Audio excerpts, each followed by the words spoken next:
Let's see. We're back. Crusade Management.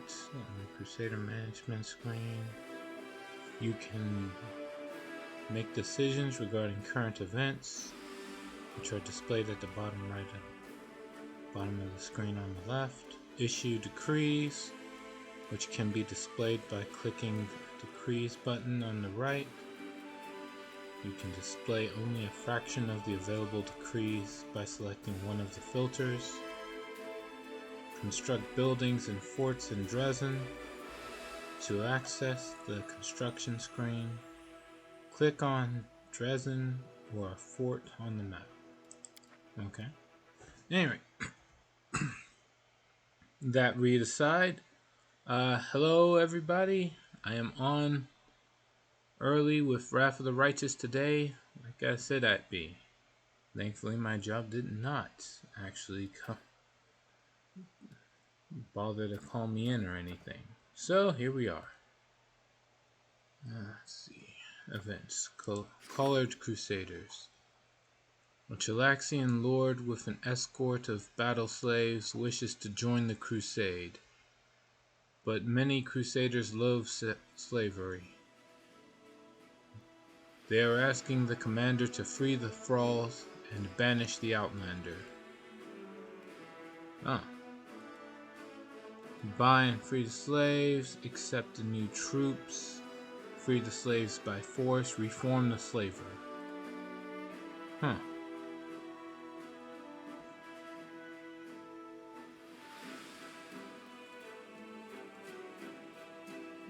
Sure.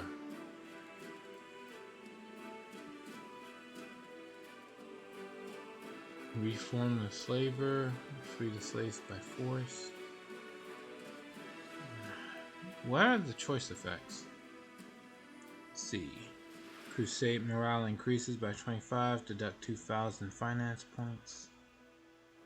Lawful battle slaves are recruited at the commander's headquarters. Let's see.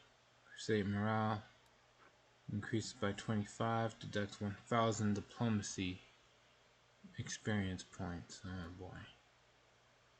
Let's see. Reform the slaver, chaotic, crusade morale increases by 40. Shit. Sure, reform the slaver. On the commander's orders, the Chilaxian went on a long foray with his fighters. The hardships of this journey made him see his servants in a different light, to see them as mortals just like himself. After that, the commander simply had a talk with the aristocrat, and that was enough to fill him with hatred for slavery. He released his soldiers, returned to Cheliax, and became a true friend of the Crusaders.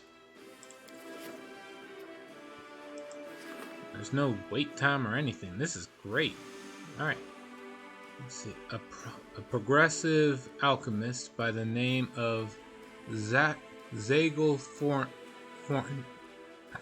Forns ran a series of experiments in an attempt to improve the potion of legendary proportions. But something went wrong. The soldiers who tasted his creation cannot return to their natural form, and have grown quite dim. However, the alchemist assures everyone that no harm has been done, since giants are more useful than ordinary soldiers. And the usefulness of intelligence in a soldier is debatable in the first place. Send the giants to perform heavy manual labor, cure the poor victims, use the giants in battle, and that's it. This last option is not available because you do not have land among your companions. Alright, let's see. Unlocks Abnormal Giants Decree. Unlocks Healing the Giants Decree. Unlocks Work for the Giants Decree. We're gonna cure them. Other soldiers were worried about their comrades' fate. The commander's decision has emboldened them. and the alchemist Zaglthorns has been reprimanded harshly. Decrees. You can only have one of your decrees issued for each of the crusade stats at any given time. Each decree has a cost and a completion time. Some decrees can only be issued once, others have a repeat time, which is displayed in the decree description below, or decree description window. Your progress in crusade management unlocks certain special decrees.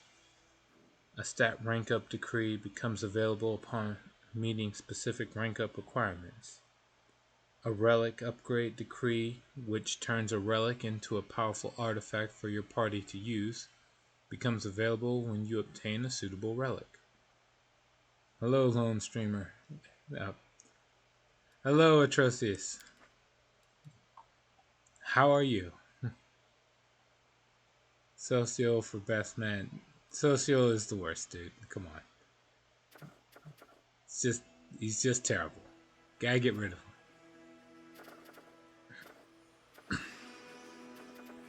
Let me see here. The fate of the crest of the fallen knight. The skilled craftsman can do some work on the relic.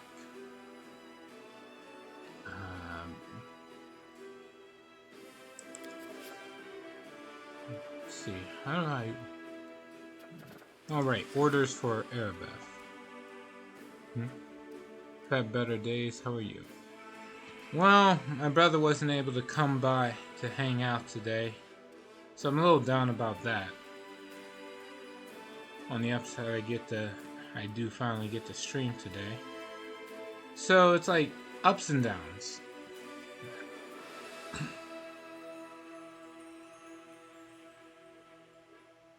Let's see. Erebeth's breakdown, which occurred before the assault on Dresden, still haunts her mind. She should be reminded that she was, is, and will always be a hero in the eyes of the soldiers by appointing her as commander of a small squad of crusaders. Unfortunately, because Erebeth is occupied as squad leader, her duties as the Crusade's command have to be transferred to someone else.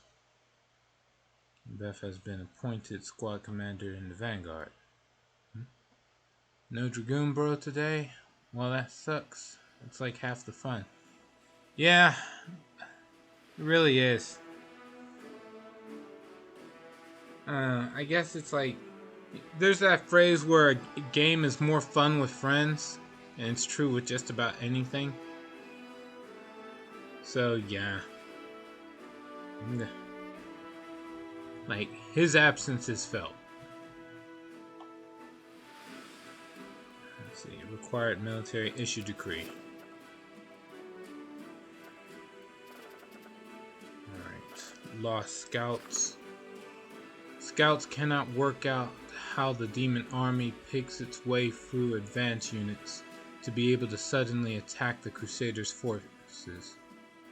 Recently, another suspicious incident took place. Some scouts did not return from their mission to explore the territory to the south of Dresden. More thorough reconnaissance of the region is needed. Probably the source of the demon apparition is in there somewhere. Alright, sure. Scouts have conducted a search for their missing comrades. Issue decree. I like it when you two fight on stream.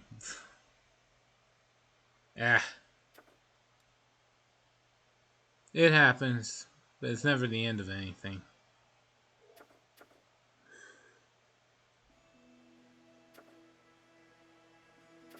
It sucks though. Alright, let me see. The fate of Chill Roar's Hide and Tusks, forming a diplomatic council. Yeah. The crusade depends on the support of Nerocean and foreign countries. The diplomatic council will see to it that no political problems interfere with the regular inflow of gold and recruits to Dresden. Sure.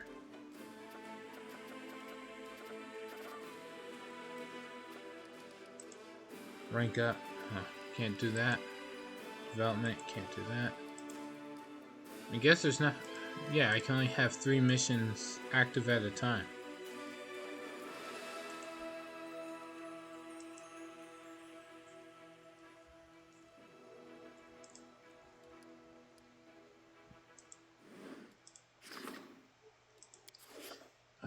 So V off.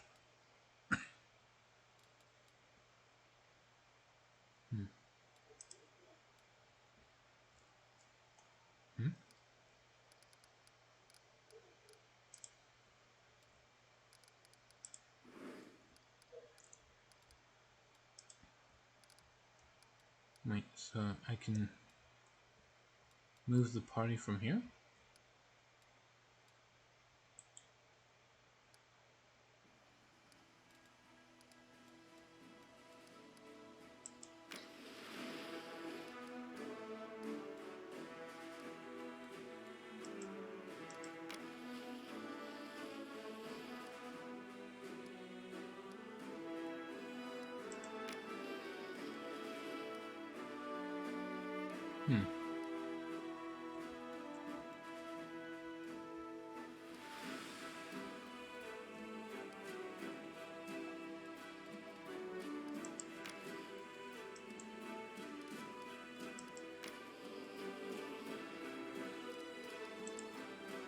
Whatever.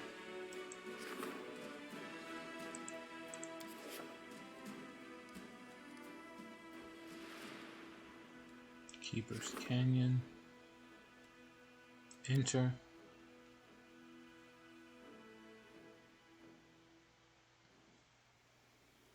Let's see.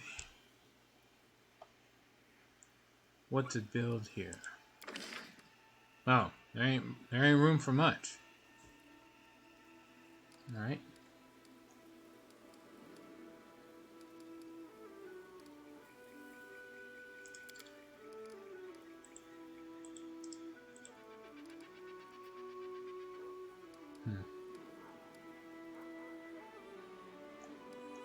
Is any of this tied to alignment?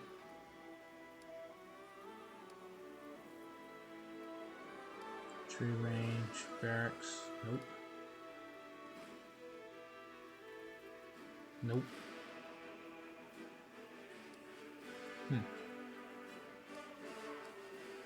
Alright.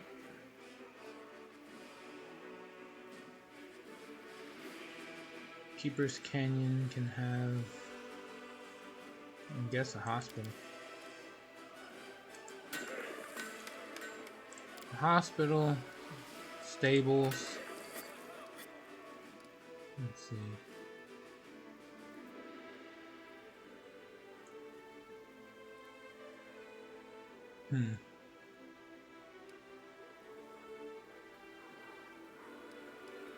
What's next? Supply center. Yeah, supply center and barracks. Barracks and supply center. There. That should do it.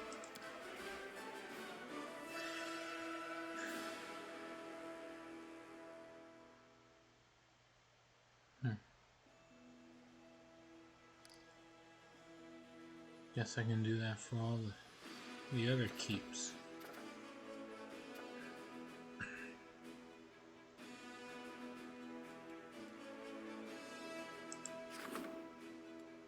Hamlet of Swark.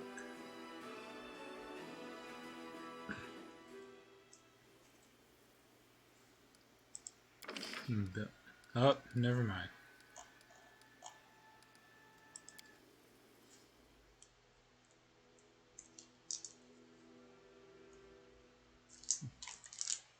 Guess that's it for the micromanaging.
Messed up.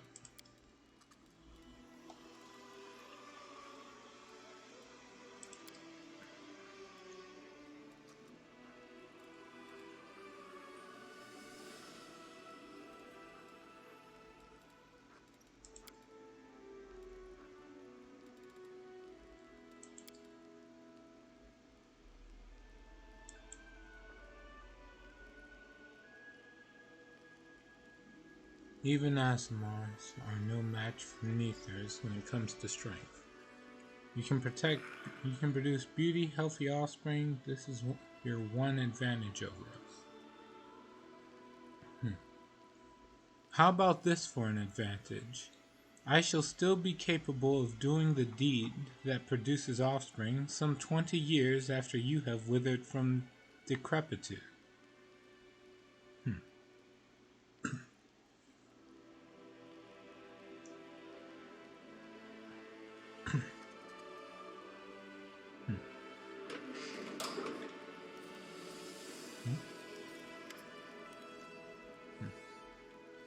Selkine. Before you stands a tall, fit man whose dark hair is already tinged with gray. He greets you with a brisk military salute. My name is Captain Selkine. I command the vanguard of a mercenary group called the Blackstone Company. We've come from Andorran to assist you. I want to know more about your unit. The Blackstone Company is proud to be recognized as one of the finest Andorran mercenary regiments. We're not a bunch of unscrupulous sellswords looking to oppress the innocent and serve the tyrants of the world. No, we're adventurers eager to get involved in a dangerous enterprise and leave it with pockets full of gold and a clear conscience. Which is why we held a vote among our units. We were glad to accept Queen Galfrey's invitation to join the crusade, though some of our commanders did voice their displeasure with the sum she offered. But like I said, we Andorrans are a free people, who cannot be pushed around and who cannot be bought, only convinced. Why'd you join up with us? Queen Galfrey paid for our services, but please do not think we're fighting for gold alone. We are true sons and daughters of Andorran, so the ideals of equality and resisting enslavement ring true in our hearts. We will be glad to stand in the way of demons who seek to force mortal kind into bondage. The bulk of our company made camp in Nerocean, but the vanguard, consisting of our finest soldiers, if I may add, was put under your command. I want to know more about you, Captain Selkine. The man flashes a genuine smile. I don't even know what to say. I am a soldier, a bit of an explorer, and just an all-around honest man. Okay. Well, I guess get on with your duties. I don't see anything wrong here. Yes, sir. Glad to be under your command. Captain Selkine salutes you again, smiles, and adds in a softer voice. It will be an honor to serve with you, Commander. If you have any questions, let me know. If you need to talk, I'd be happy to lend an ear. Usually. Erebeth said that we're under threat from demons with unusual abilities, like the Nabasu that attacked your army at the Lost Chapel. They're very powerful, and they're growing in number. You haven't found out where they're coming from, have you? Arushale looks at you, or looks around shyly, and continues, lowering her voice as if entrusting you with a personal secret. I'm not sure, but I think I have a lead.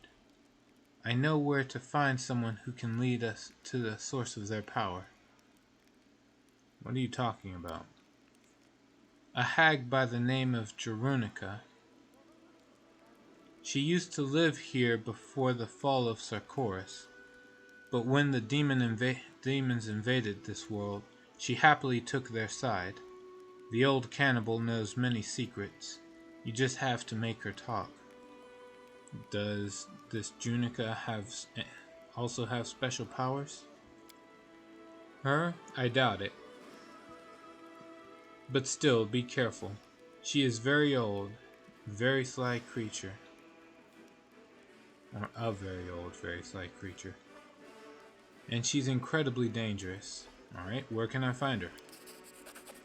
The place is called the Green Gates. I'll show you how to get there. Green Gates has been revealed. Long ago, before the World Wound, there was a Sarkorian fortress there. Then Crusaders built a small chapel. But for many, many years, the place has been home to nothing but abomination and squalor. How did you find out about this? Marushale quickly looks at the faces of those present and seems to curl in on herself. Quietly, almost whispering, she says, "That is a long story. I will tell you when we get there, alright?" Alright, thanks for the tip. Happy to help. It's just... Marushale looks around cautiously again and lowers her voice. "You won't go there without me, will you? I want to personally make sure this monster doesn't escape you." Demon's Heresy. Grandma Gretlin, the director. Grandma Gretlin lowers herself into a bow. "Good day, your commandership. It is we, the artistic board of the next door theater. We are still working on our piece about your heroism. We have even taken on a few new crew members. We now have a master of stage equipment and scenery.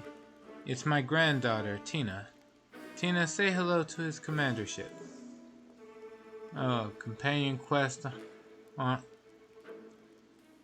I don't know how to say that. Tete-a-tete? How romantic. Dude, you can do a companion quest without flirting with the character. And why is Marushale always so shy? I mean, I had to say something, but like, former succubus? Anyway, moving on. Alright, alright. "We are faced with another dilemma. We simply can't decide on a climactic moment for the act that's all about the Battle of Dresden. Here, you listen to the options." Grandma Gretlin holds a scroll up before her eyes and begins to read, running a gnarled finger along each line. Option 1. The commander, so that's you, launches himself out of a catapult and smashes down the fortress wall, allowing the armies to rush inside. Option number 2.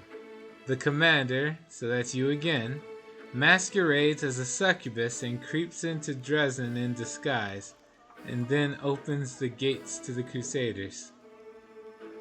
Option 3.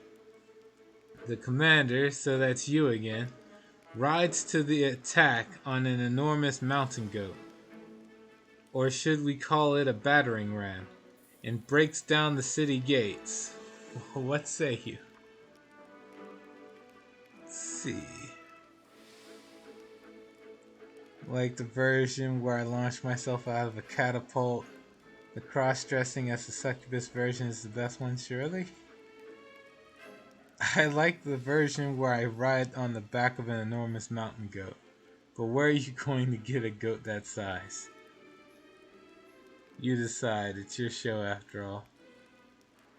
Guards, get these clowns out of here. Actually, out of Dresden altogether. Let's see here. This is important.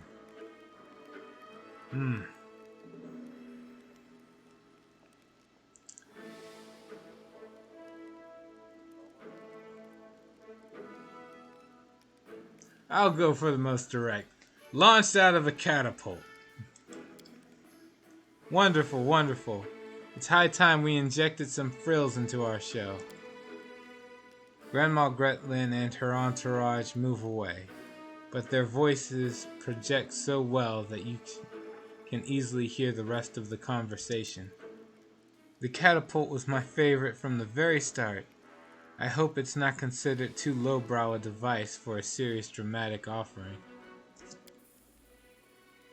Did you forget that the role of the commander is being played by a Cyclops? How are we going to launch Lampkin out of a catapult? Where are we going to find a catapult that won't just break under his weight? Calm yourself, Tina. It's just a minor snag.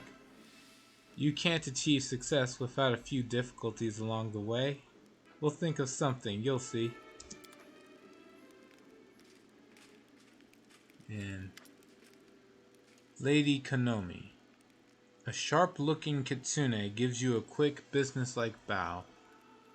Commander, the matters before us are urgent, so let's not stand on ceremony.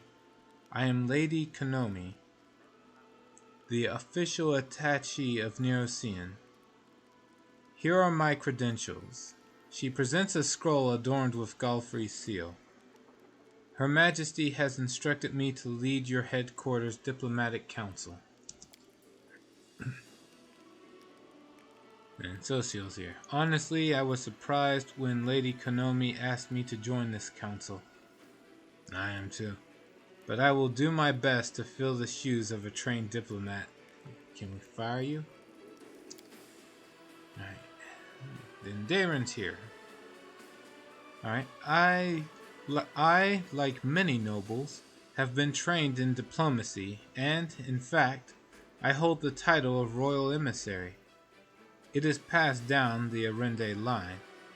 I must say that prior to this day, I employed my diplomatic skill solely to undermine Mendev's international reputation. It is time to break that habit.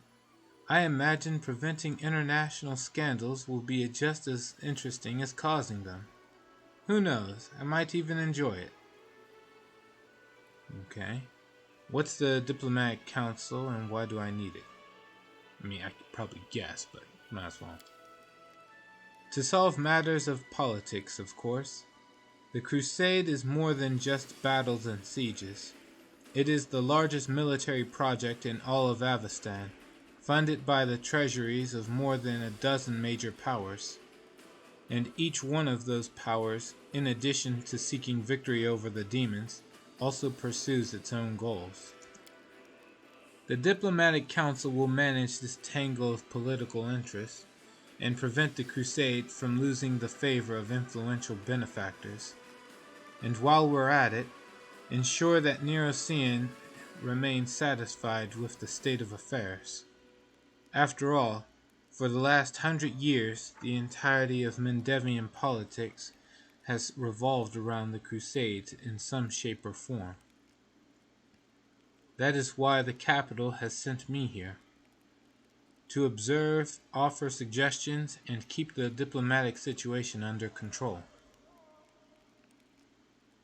I see. You've been sent to keep an eye on me. Whatever gave you that idea, Commander? I'm not an overseer. I'm your loyal advisor. I do not intend to meddle in the way you run things. Just consult with you in cases where the price of error is too high. Put your trust in me, and we'll get along swimmingly. After all, none of us here want to see Cheliax and Druma at each other's throats trying to settle their dispute by using their influence on us as political leverage. Am I wrong? And I doubt you would like it if we made enemies in the ranks of Neocean's nobility, who would attempt to undermine your war effort. This won't happen as long as you trust my experience. Tell me more about the Royal Council. What is it? The Royal Council, operating under Her Majesty, is the highest governing body in Mendev, and compromises her most able and trusted servants. It is responsible for day-to-day matters of state. They are the hands and the voice of the Queen. The council has gathered people from all walks of life. Some of them are nobles, but many more are citizens of humble origins who earned their positions through their wit. Many are rich, but a fair number of them are of more humble means. Some are pious and pure of heart, like Lord Inquisitor Casori and Captain Jasper of the Crusader Heralds. Others are more flexible and ambitious, but each of them faithfully serves Mendev's cause. Alright. I have a question about the composition of this council. Do you find someone's presence surprising? Socio has never had to deal with diplomatic concerns before. That won't be a problem. In my homeland, Tianxia, inviting clerics and paladins of Shellen, the Lady of... Oh my god, that name. The Lady of Chrysanthemums to take part in diplomatic missions is a common practice. They may not be politicians, but they are perceptive, advocate peace, and favor balanced solutions. But that name, though, it's like everyone from Tianxia has got a ridiculous name. Alright. I'm flattered by the respect that the worshippers of my goddess receive in Lady Konomi's homeland. Socio bows his head courteously. I won't let you down, Lois, and I'll make every effort to prevent our friends from becoming our enemies.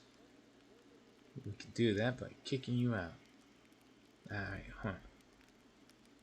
Why did you want Daron to take part in the council? Why? Tianxian is basically Japan. Just don't overthink it. Okay. Lady of Chrysanthemums. I'm not that well versed in the Japanese language, but I don't think that's Japanese. Oh my god, some weird ass fantasy names in this game. Like, I mean in Pathfinder in general. Alright, let's see. Why? Because of Count Erinde's influence, naturally. He's a Mendevian aristocrat. The nobility will be inclined to listen to his opinion. And by ensuring the support of the nobles, we'll find ourselves powerful allies. I meant that name. Yeah, it was pretty much just a name. And it's like people from Tianxia always have ridiculous names like that. There was that one girl with all the ridiculously long stories in Kingmaker. Thought you meant Lady Konomi. Oh no, I know Konomi is clearly inspired from the Japanese language, but at least I can pronounce that, or at least try to. Sounds like Konami, that one video game company. They just replaced the vowel. Okay. Yeah, they just replaced one vowel, and that was it. Alright, let's see. Daron sneers back at her. Oh, believe me, Lady Konomi. I will exert all my effort and influence to make this council's job exciting. Tell me about yourself, Lady Konomi. Who are you? Lady Konomi lowers her eyes in a show of modesty. It's unbecoming of a diplomat to talk about themselves at length, but how am I to refuse you? I come from Tianxia, from the noble Kitsune. Like any Kitsune, I have always been curious to a fault, and my adventures brought me to Avestan. and here in your lands. I met my first and true love, politics. I've served as a diplomat in the courts of 6 different sovereigns. But working for Her Majesty turned out to be the most interesting of all. Such riveting webs of intrigue and interest are spun around the crusade and the world wound. Everything is clear to me now. In that case, why don't we discuss our first pressing diplomatic issue? Alright, what's on the Council's agenda today? I hate to say it, Commander, but not everyone in Neocean is pleased with your progress. Some believe that, to use their words, you are out of control and fancy yourself an independent leader. It wouldn't surprise me if you encountered supply disruptions in the near future. I would suggest quelling their anger. Show the capital you haven't forgotten about the chain of command. For example, you could hold a parade in honor of Her Majesty.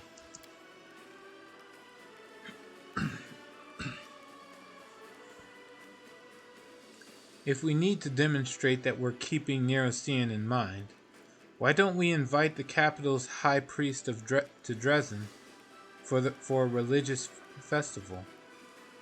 It'll be appropriate, and the church's support will shield us from the accusations of schemers. Pander to the naysayers? I think not.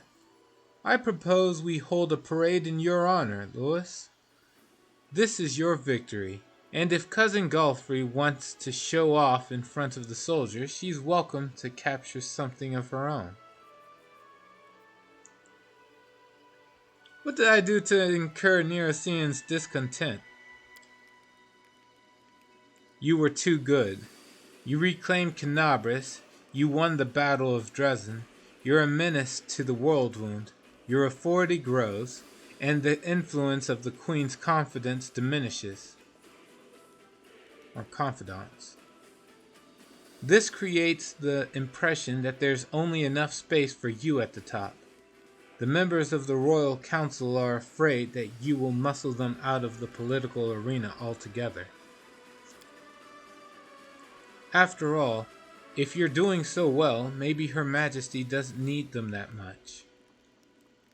Therefore, they might try to discredit you, impede your war effort, reduce the scale of your victories, make some concessions, and they'll see that you're open to negotiations. I want to hear the opinions of my advisors. Lady Konomi gives you a look of surprise. Whatever for? Aren't the wishes of the capital obvious enough? Although very well, let us hear their counsel. Socio, how does inviting the high priest to a festival help us? Without a doubt, we should remain loyal to the Queen and respect the hierarchy. But that doesn't mean we have to kowtow to the Royal Council whenever they ask.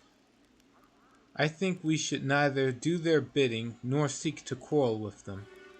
Rather, we should try to take the middle path. The High Priest of Neocean is a powerful figure, yet he's not a schemer or a politician.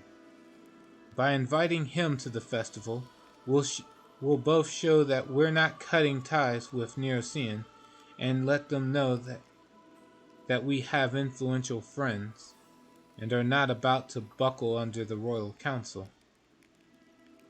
Okay. Now Socio has some good advice there. Okay. Yes. The advice is sound. I'll admit that. But I still don't like him.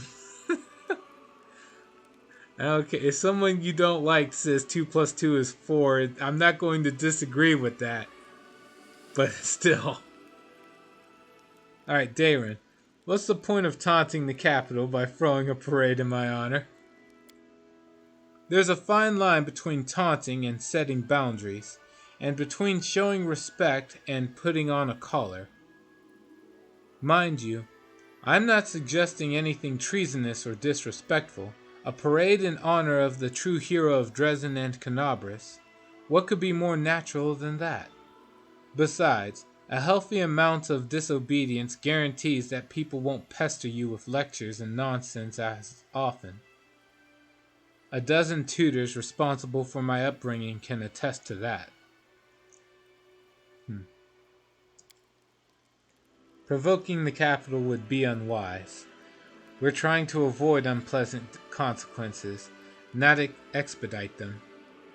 I'm sure that was merely an extravagant jest on the Count's part. Lady Kanomi, what good will a parade in Her Majesty's honor do? It will be symbolic and affordable. Show them how much you respect and value Her Majesty. Make a curtsy to those who pay for your arrows, swords, and bread. The Royal Council has power. You wouldn't want to turn those patrons into adversaries and test whose influence is greater, yours or theirs. Please them, and they will stop worrying about your loyalty. And you will be able to focus on your war. Alright, everything is clear. Then I will arrange for the organization of festivities in Queen Galfrey's name. Alright. Socios, unlock religious feast. Unlock commander's parade. Unlock royal parade. Let's see.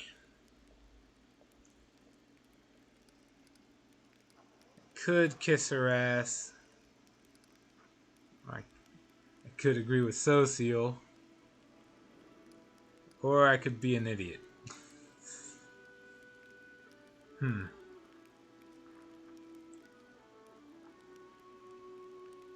Being an idiot sounds like it'd be a lot more fun here.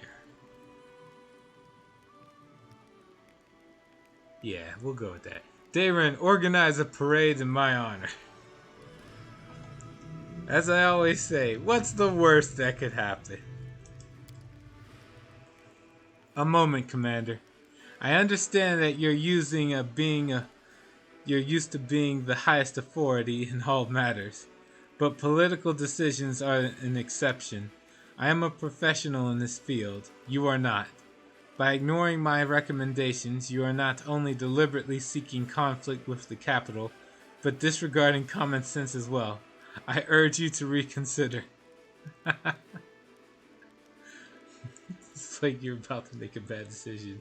Are you sure? You think you have the right to talk back to me? No. You've invited my companions to the diplomatic council, and now you refuse to listen to their opinions. I'll probably say that one. There will be a parade in my honor whether you like it or not. And the last one, a persuasive speech. Very well, I've changed my mind. We'll hold the parade in the Queen's honor. Nah. You've invited my companions to the diplomatic council, and now you refuse to listen to their opinions. I'm simply suggesting that you give your companions time to find their feet in the council and to grasp the principles of being a diplomat. Also, if they weren't on the council, your decisions could be mistaken for the decrees of a tyrant. And that is definitely not the public image you need. Now I understand the role that I've been given, Lady Kanomi. I'm supposed to stand in a pretty doublet and keep my mouth shut. I can promise you the former, but not the latter.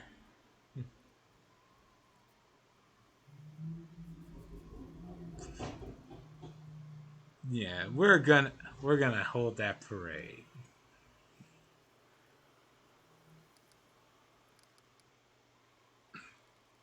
There will be a parade in my honor whether you like it or not. Lady Kanomi's voice hardens. I cannot challenge your decision.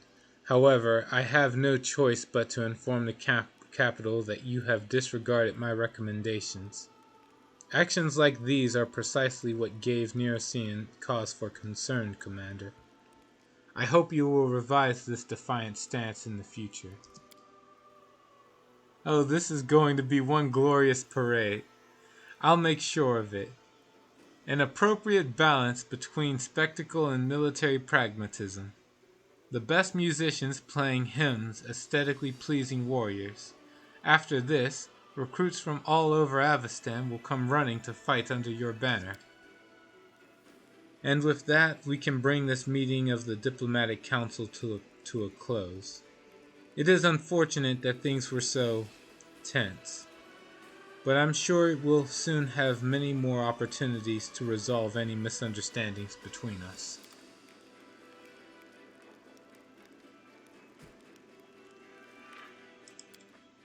Yeah, it'll be fine. It's all good, everybody.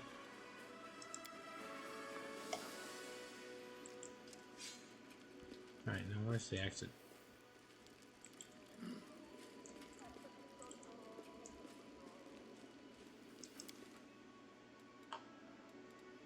Alright. Need to exit. Oh, right. Before I forget. Level up. Ember. Stigmatized Witch. Remove all that. Greater spell focus evocation. Gains hold person. And remove curse. And cure critical wounds. Sure, why not?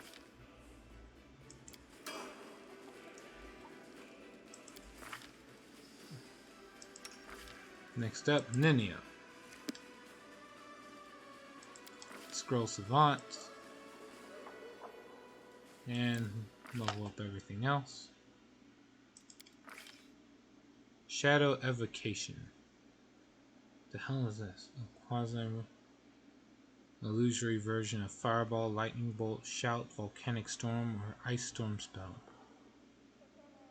Spells that deal damage have normal effects unless an affected creature succeeds a will save.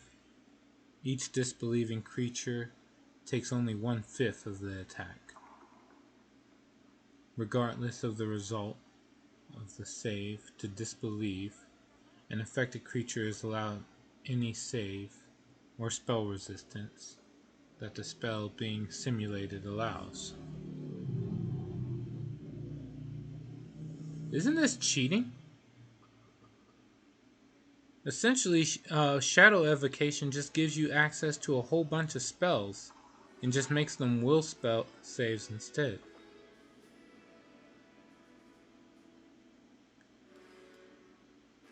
This is a little busted. Alright, moving on. Oh, Crushing Despair. Sure, whatever. Next up, Socio. It's a cleric. Just level up. Spell focus enchantment.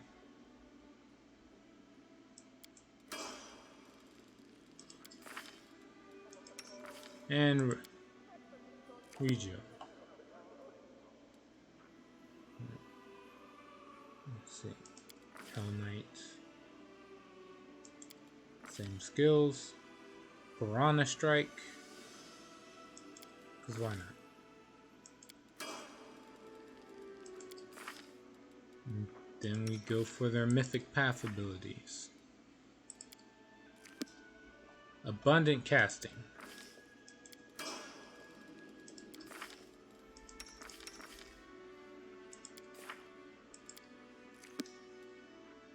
Improved Abundant Casting. Okay. Cast 4 more spells per day of 4th, 5th, and 6th level. Oh my god. Being a spellcaster should be really easy in this game with all this.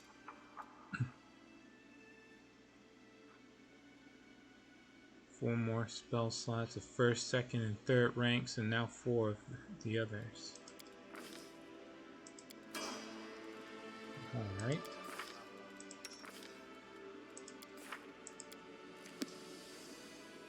Boundless Healing. Let's see, you basically just heal from a distance.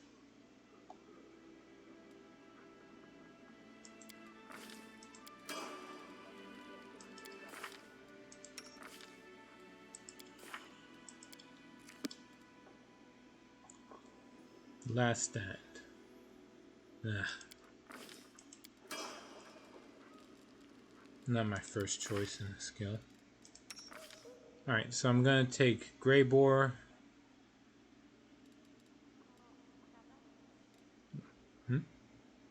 It's not that easy. Demons have a lot of magic resistance. Oh. Yeah, you're right. I did forget about how many creatures have spell resistance. But yeah, so you would have to go for a combination of spell penetration to go over resistances, and then the feats that increase your ability to cast magic or your effectiveness in casting.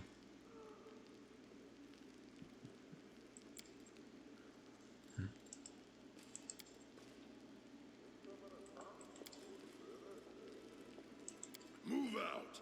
All right, let's get out of here. All right.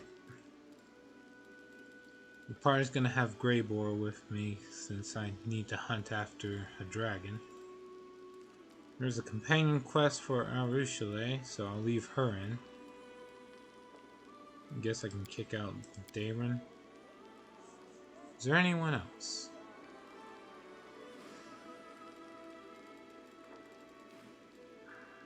I should probably kick out Arushale. Right. Story quest. Let's see. Yeah, I think that's it. I'm good. Let's get ready to go save the world.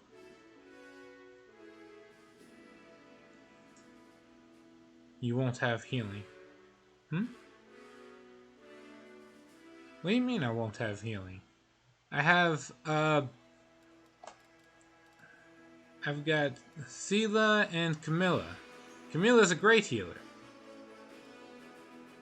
Party teleportation. Well, that's all well and good, but picturesque into this beautiful ridge. Oh, right. The dragon wanted me to go here. Before that, Grey Boar. Music powers. Because he's in the party, he just gets it. Defensive study. You found a way to use your perception and knowledge to better defend yourself. Your studied target ability gives you a bonus AC against your studied target equal to the bonus this ability gives to attack rolls. Sure.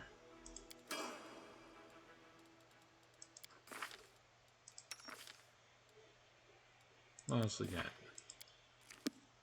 2 weapon fighting, mythic. Let's see, your penalties are reduced by 2. Alright, cool. And one more. Rupture restraints. Yeah. Alright, that's everything. Amplify resistance. All units in target's army gain plus 5 plus mythic rank divided by 2. Bonus on all saving throws. Wonderful, I guess. No. Oh, here we go. Commander's Court. Enter.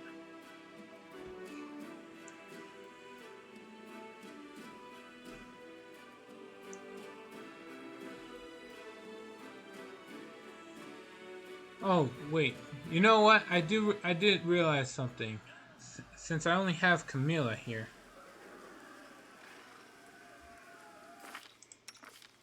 I should really make sure to set it up that most of her healing spells, most of her slots contain the healing spells. So we're gonna have another cast of that.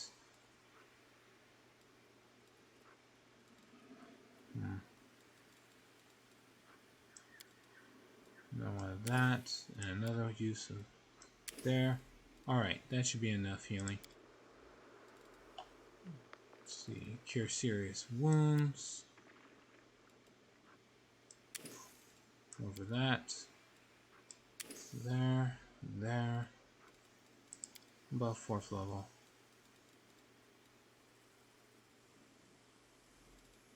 Guess I'll have one use of that there. And I don't need Cure Light Wounds Mass. But yeah, should make sure that I have some of them to heal. Whoops. 3rd level spell. So now just Cure Light Wounds. Let's see. Protection from Chaos.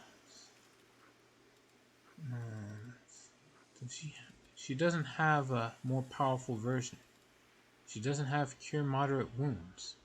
You'd think Paladins would have that, but oh well. Alright. Should be fine.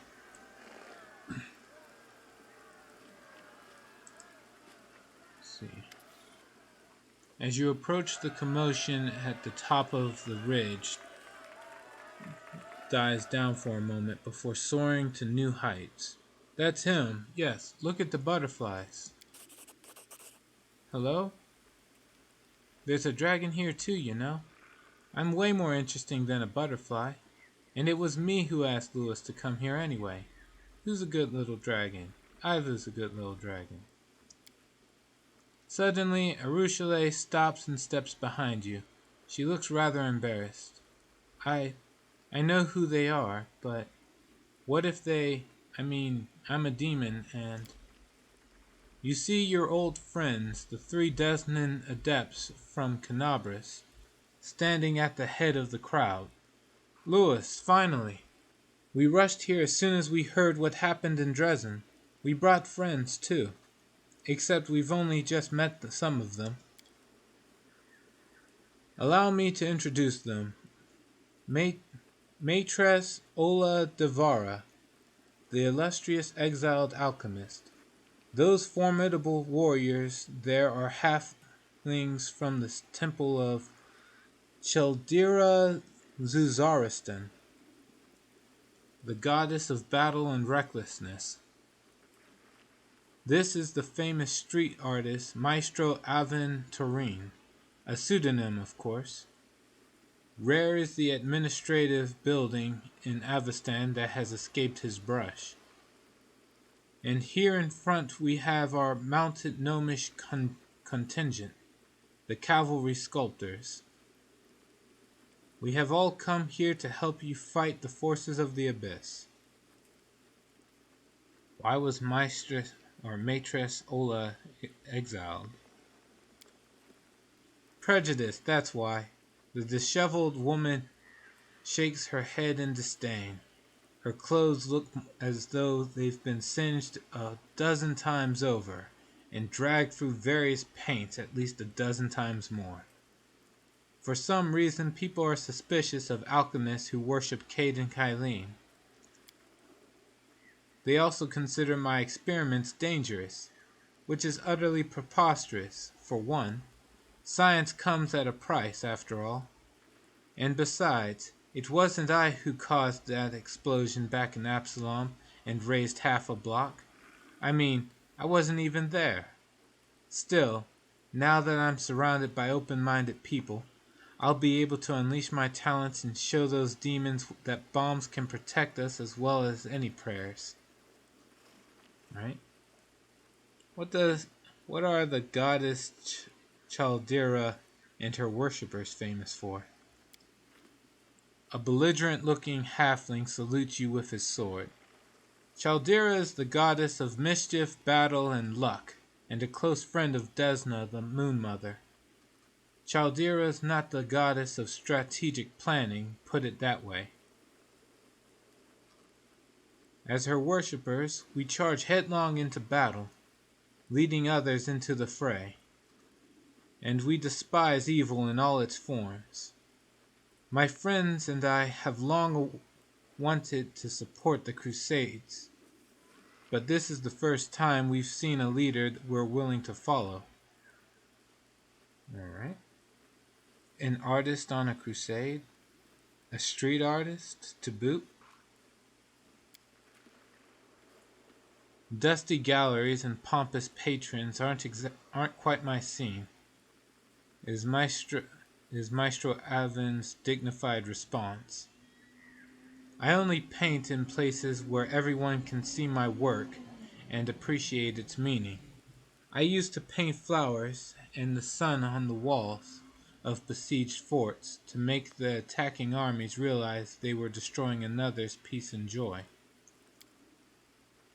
I once depicted the acts of Iomedae in a painting in the middle of the Chalaxian capital, not because I worship her, but rather to remind the people of Cheliax that this proud, tyrant-toppling goddess was born there.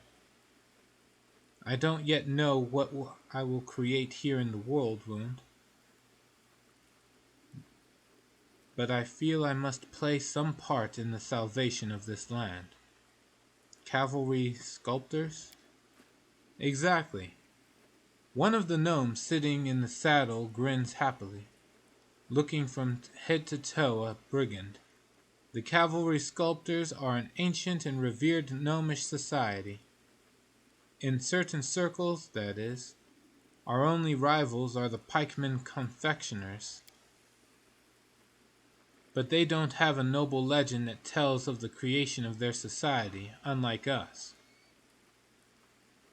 According to this legend, a brave gnome knight once participated in a battle that lasted many days. He had to ride into battle down one and the same path, past one and the same boulder. Soon he was fed up with it. He started to chip off a piece of the boulder each time he rode past it, eventually carving it into a giant apple. The little game turned out to be so captivating that soon the knight's entire squad began to do the same. And then the enemy joined in too.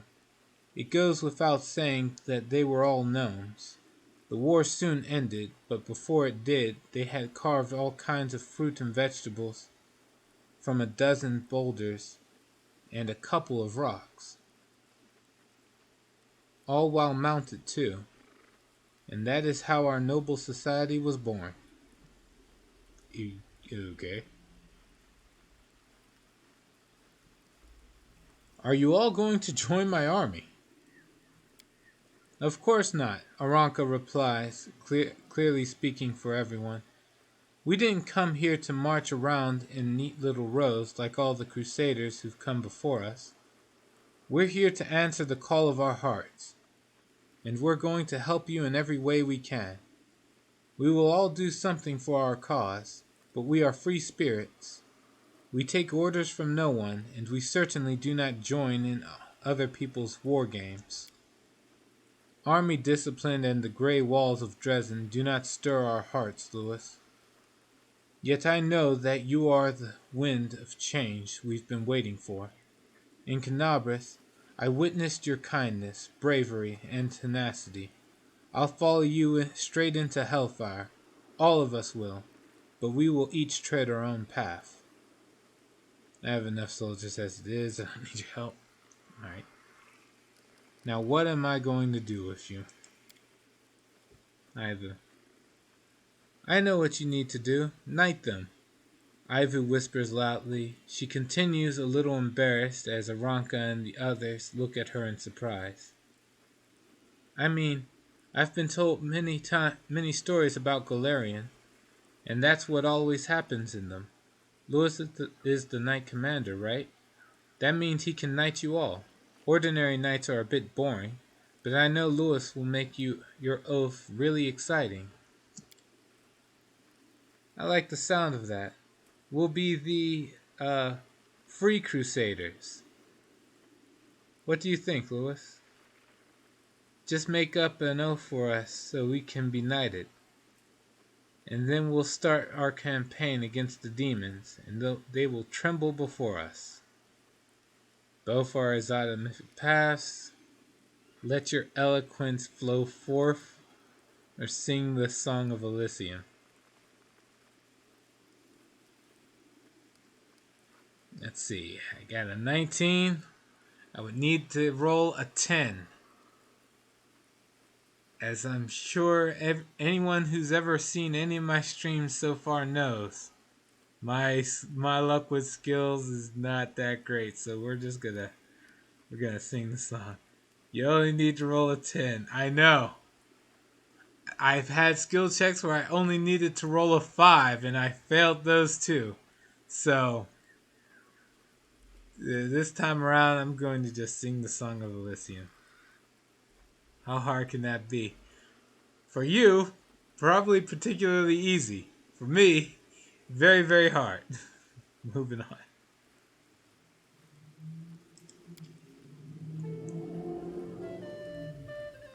Jerunika the bard joins in the song, her voice strong and clear. The rest begin to sing along, and then...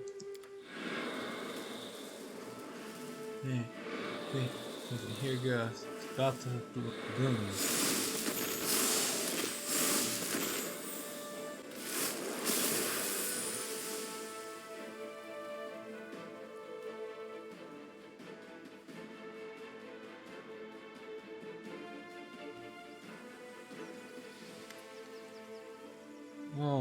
Oh wow. What was that? Where did it come from? I'll bet a jar of strawberry jam it came straight from Elysium. I mean, I don't have any strawberry jam, but still. The big grown-up dragons in my family can transform their environment like this. But how did you do it? Thal the wallflower scratches the bridge of his nose, clearly anxious. We've seen something like this happen before, Lewis. It was back in Canabris, in the temple where we all gathered together. A glowing aura enveloped you, and we heard music that wasn't actually there. Just the same as this time. A wondrous power dwells within you, and it's growing. Everyone says I've been blessed by the gods. My power manifests itself spontaneously. I don't know why it happens. Everyone says I've been blessed by the gods. Yes, but I'm almost certain that this isn't the work of Iomade, or at least not hers alone.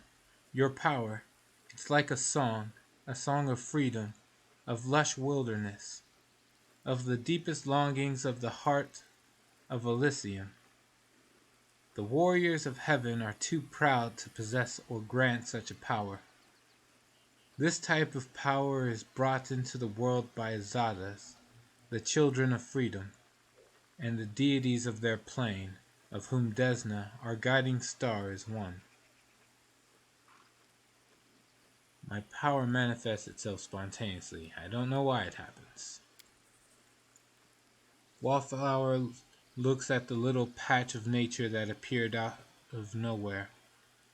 We'll try to figure it out. All of us. I'll need Matris Ola's help, and the others too. We'll set up a camp right here on the ridge and monitor any new changes. There's not much to analyze yet. I've only witnessed 2 cases where something unusual happened around you. Both cases were spontaneous, and both times you were surrounded by people who had been helped and inspired by you. The first time it happened, you saw a vision, but now a fragment of that vision has been brought to life.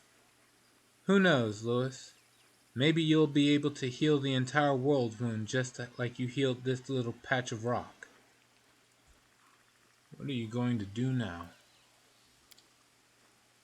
We'll set up camp here. Our learned friends will observe this Garden of Elysium and study it.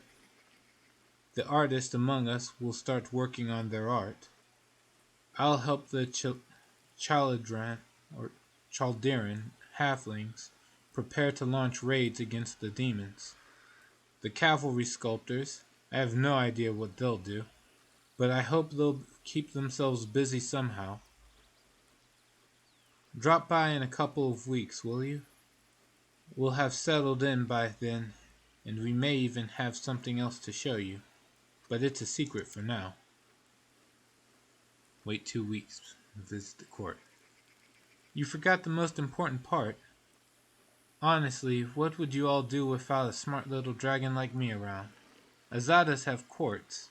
The Court of Silent Laughter, for example, or the Court of the Flaming Storm. They always have such pretty names. People come to the courts freely and then stay because they like it there and have some affinity with it. That's why Lewis has to give this place a name. It's his court, after all. Commander's Court. Much like real Azadas from Elysium, the commander can give a name to his court, which is a company of his allies and the place where they meet. Sure. Court of...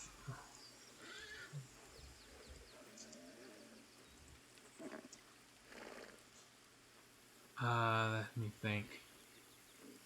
I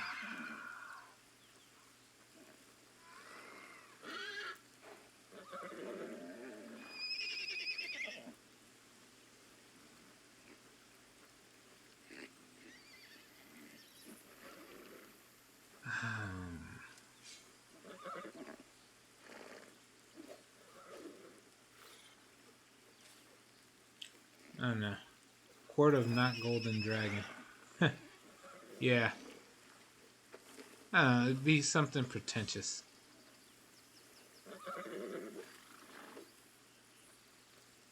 Court of Chainless Bonds.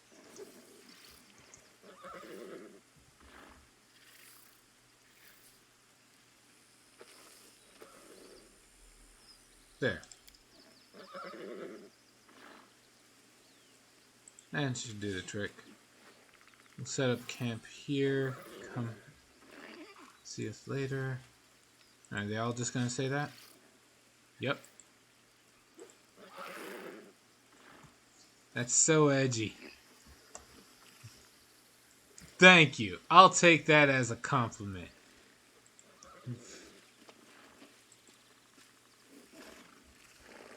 Very few people can come up with edgy titles nowadays.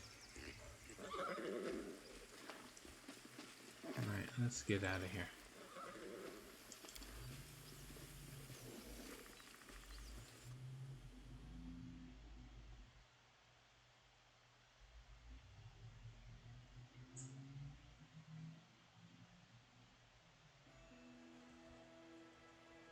Now, where to go? Green Gates. I know Greybor told me exactly where the heck to find the dragon. I just need to figure out where that is. Above the clouds. Yeah, nope.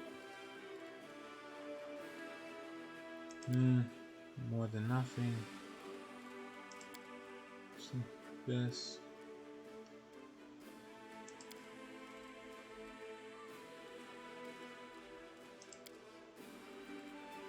Opening middle game. Build the main stables in Dresden. Right.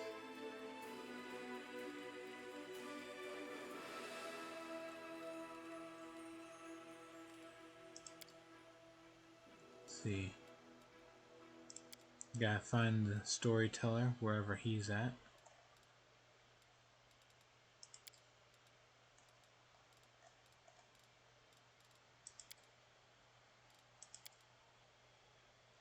Dragon Hunt. Here we go. Let's see.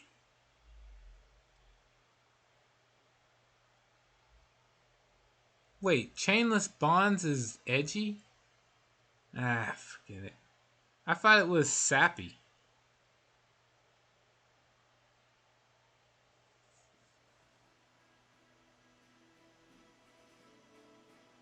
Where do I gotta go? Grimwood. Alright.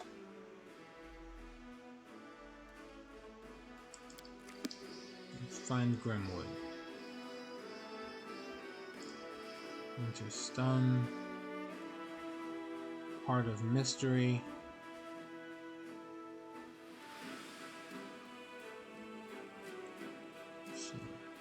What do we got here? Morale. Banner of Victories.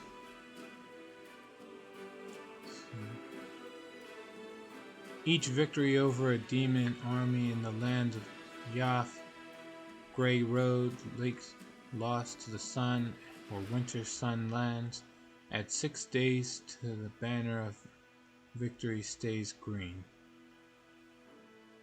Banner of Conquest. Banner of Defense. Yeah, I'm gonna have a high morale for a while.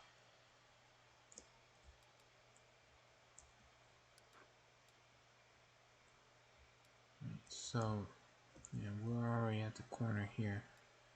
So, the dragon's nowhere near around here.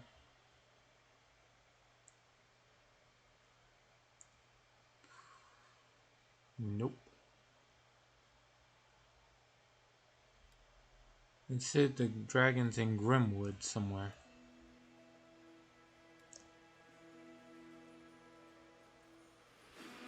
Oh no.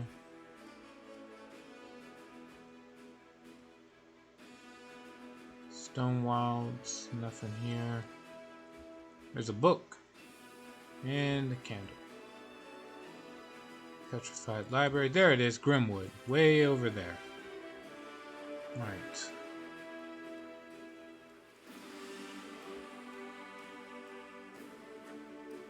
Green Gates. Alright, so on the way to Grimwood. What else we got? Demon's Heresy, Green Gates. Alright, so we'll go to Green Gates first and then to Grimwood. Before that, Crusade, manage the Crusade.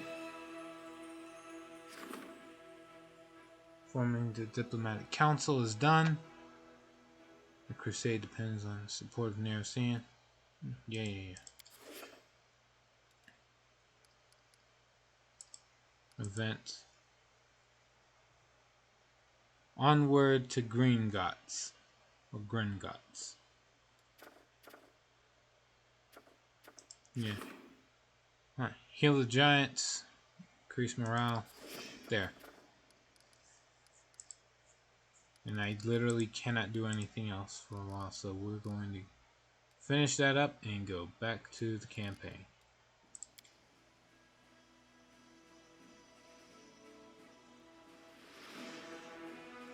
Alright. Should I deal with all these demon armies that are so close by?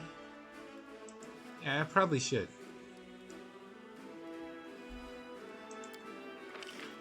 Recruit unit types. Now you need your own infrastructure to hire trainable units. To recruit infantry units, build the main barracks to recruit range units, build the main shooting range. Oh, come on. So I have to build structures in order to them. Okay. Well, let's just recruit some Hell Knights. Huh? God damn it! So no more Hell Knights.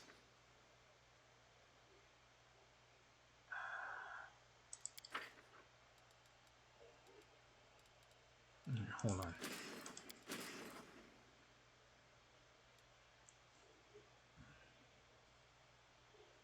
You should, yes. That unit is already full. Got it. So I'll have these guys join up with... Who has... Yeah. The first army.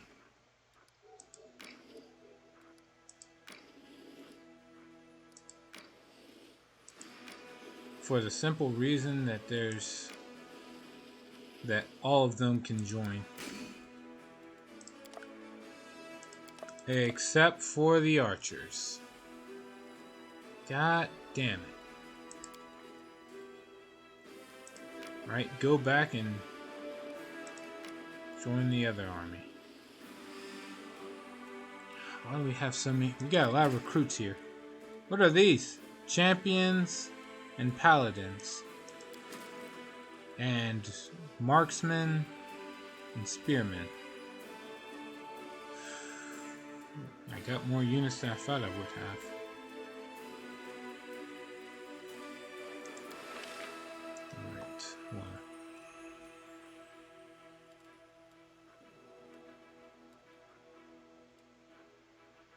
I'm not really sure what to do here.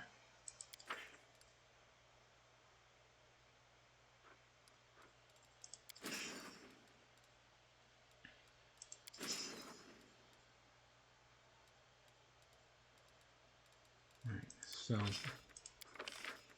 we'll hire the Hell Knights and the Clerics.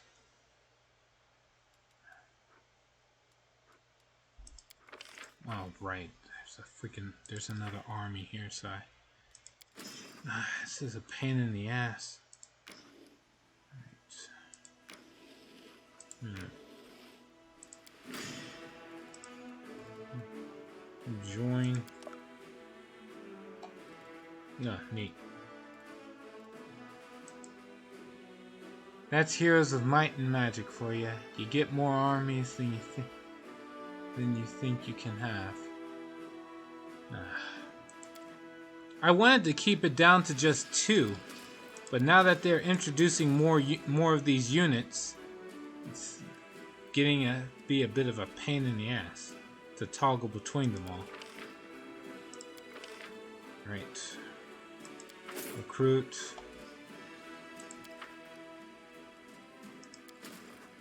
Let's see.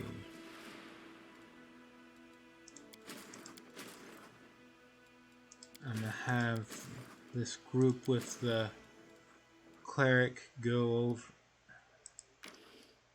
over. I just want to give the clerics over to this army. So it's over here.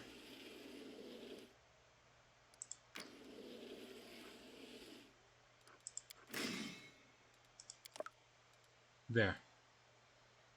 I just wanted them to have a lot of clerics. Let's see. Could drop them for the spearmen or the marksmen. Rangers aren't really... Yeah, I don't think the Rangers would be all that great compared to the marksmen. There's only 3 of them anyway. Well.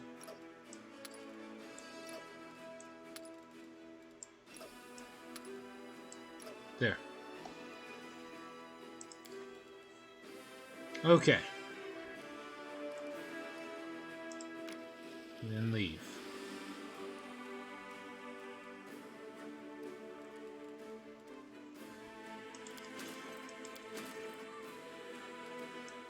You know what you're gonna do? You're gonna go over and join this little detachment here. Just so I have less to keep track of.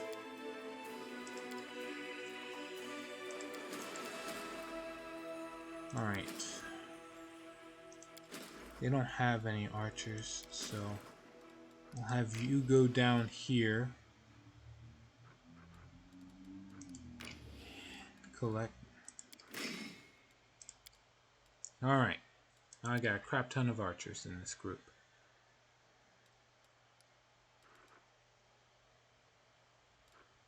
That's a lot of little demon armies there. Let's get ready to move on up to start clearing these out.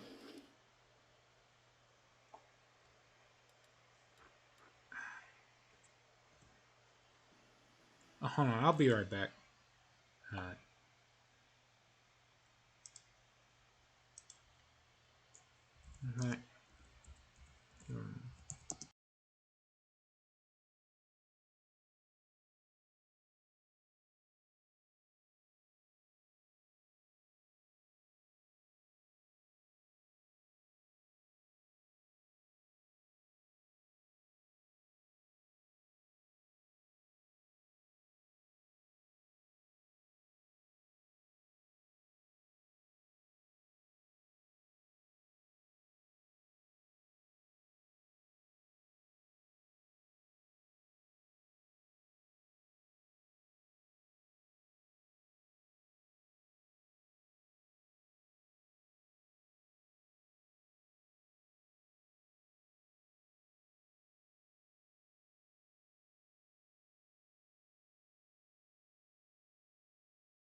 Alright.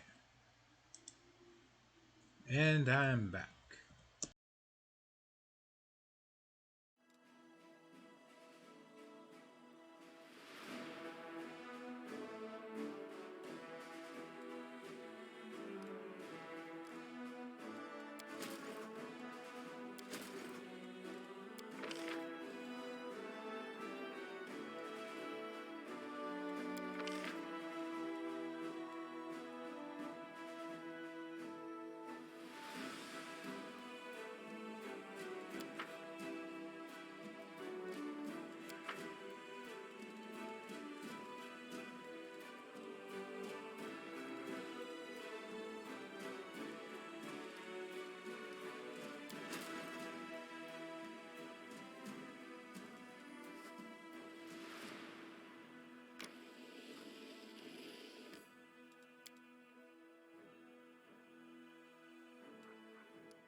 Tell me about the Abyss. I've heard that only demons can make their way to the top there. Sometimes having the heart of a demon is enough, but that seems to be the case for finding success in Galarian, too.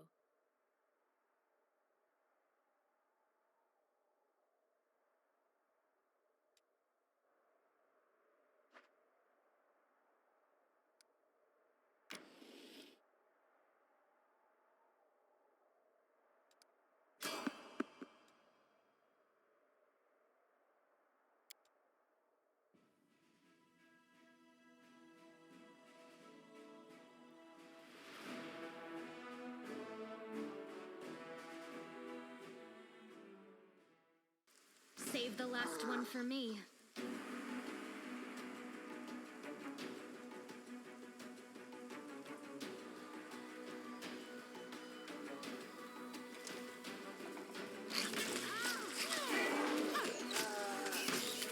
The world in currents is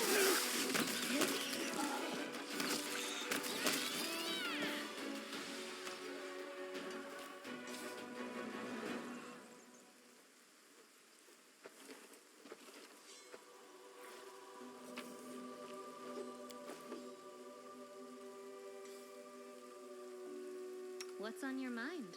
I wonder. Magnetium Turinos.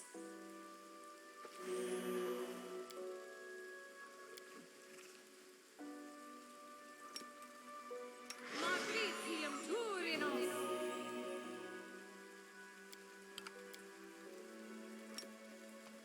Magnetium Turinos.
No, it was not. Thank you. God damn it. Well, went through all that. Oh well. Bracers of heavy hand. Guess I could equip it to Grey Boar. The only other person who would really get some use out of it would be Regil.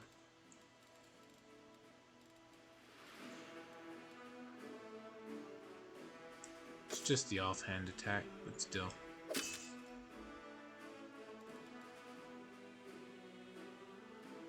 Alright.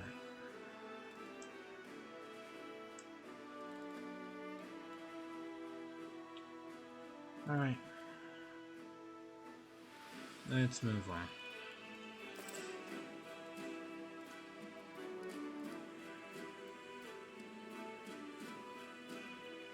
Oh, wait, I did. Alright.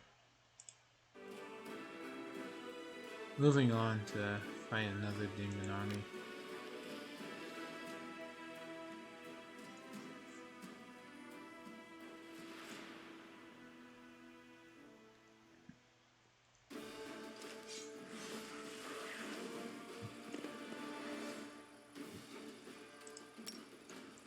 Try to kill the Jerunika first. Alright. Then we're gonna go after the rocks.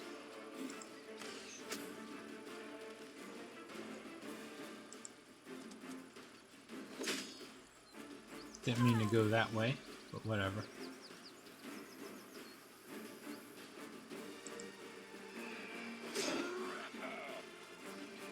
Let's try to finish these off first.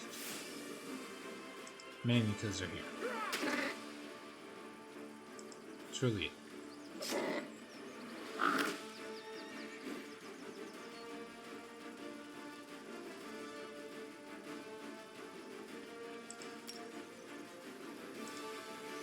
Scorching Ray. Alright. And we're done.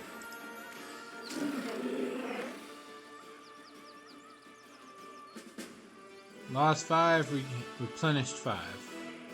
Good going.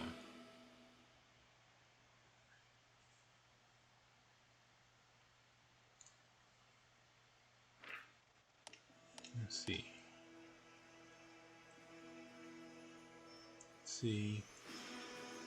The global map is split into a number of regions. To capture a region, you must free all the forts located in that region. You can construct buildings in the forts you have freed.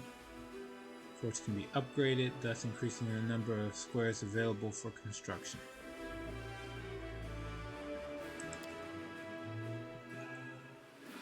Defeating the horde of flying monsters swooping from the sky. Many crusaders got thinking that the battle tactics they know are not always suited for demon confrontation. With every new battle, the army gains invaluable experience, and soldiers are eager to learn for their lives depend on it. Alright. Then go down to fight this demon army here. You know, I should probably save before I wind up picking a fight I can't win. One day you're gonna have to accept that losing forces is okay. It's really not. It's not. It is that mindset that becomes a slippery slope. Say one death, it always starts with one. You know, and it always spirals out of control from there. Let's deal with one of these axe throwers. Let's get this one in the corner here. Shoot him down. Pop! Like a balloon. Oof. Run up and tap. No way that can backfire.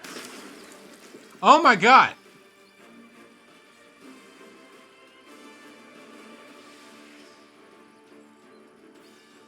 And that's why losing forces is not okay. There's no advantage or anything from that happening. Oh, wow, no. No, this is... And that's what I mean. That is... There was nothing there that was okay. Oh, man. That was terrible.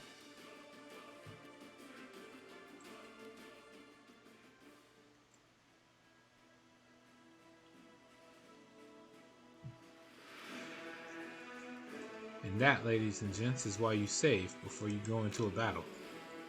Back up.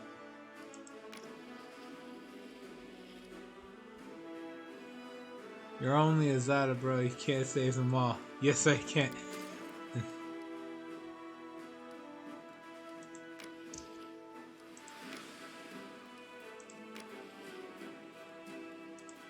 me see here.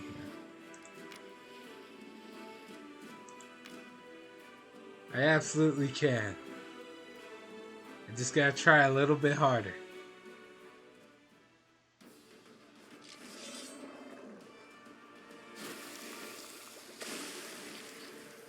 Move.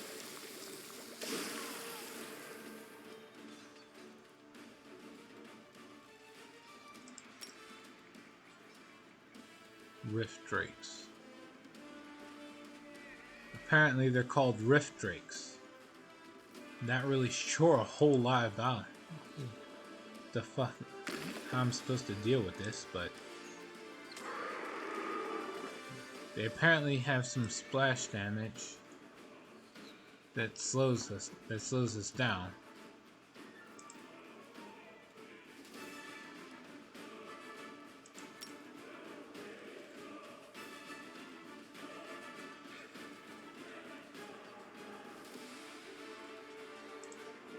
Heal the map.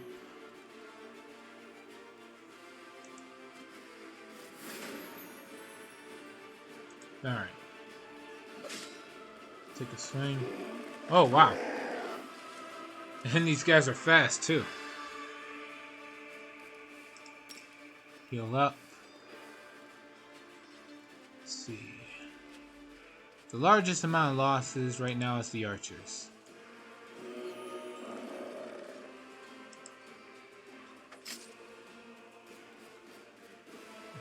Well, they have wings. Yeah, I always assume they're for show, like if the unit's not hovering in the air. I don't need wings. I have horses.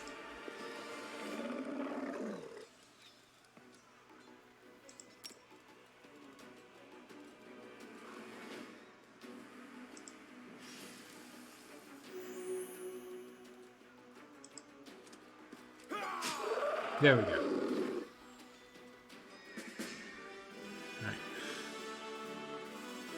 And now no losses. That's the type of fight I'm looking for.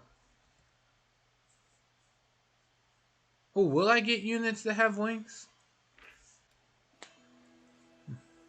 Huh. Warriors have discovered what attracted such a horde of monsters. An impressive ambulant laboratory belonging to some insane alchemist. The laboratory had been mercilessly plundered, and the jars of elixirs and ingredients bore sinister holes through which the hideous creatures had consumed their contents like some exquisite nectar. Luckily, some of the alchemist's inventory survived and now belongs to the Crusaders. Maybe? Oh, okay. Energy point 60. Alright.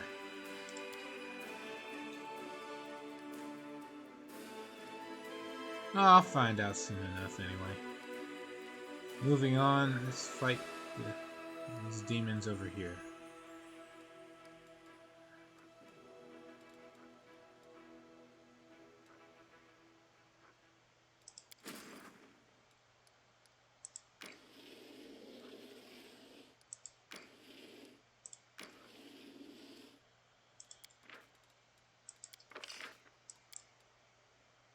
Assign a general or recruit a new general. Alright. Let's see, what do we have here?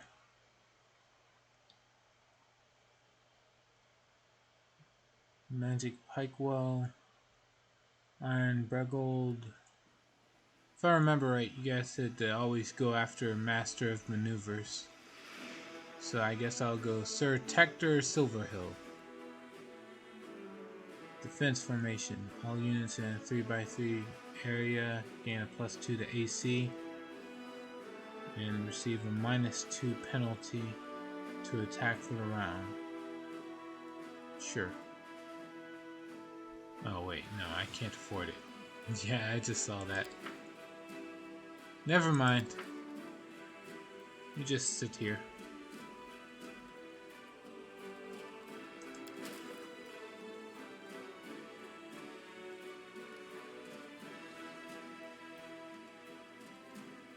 They're all looking pretty close to Dresden right now.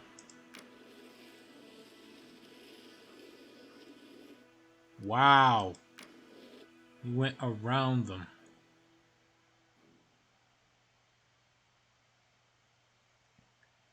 Maybe that was the smarter move. Yeah, that was definitely the smarter move. What do we have here? Dretches. Escaver swarms. Alright. Cultists. I'll go after the Minotaur Axe Throwers first, I guess.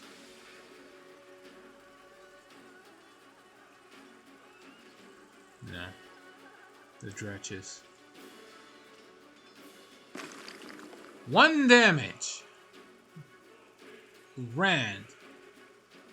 A thing of beauty. You love to see it. Shoot the Minotaurs. 13 damage. Nice.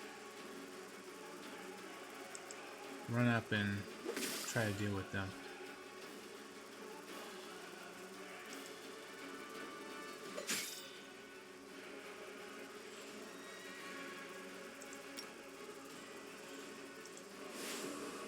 Let's see.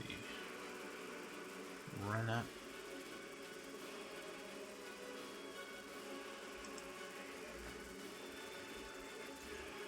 Let's see. Champions, go take a swing.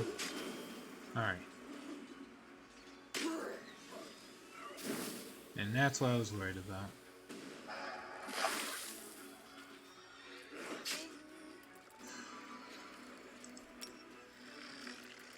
Let's see. I'm not gonna deal with. See if this ice bomb can deal with the spawny.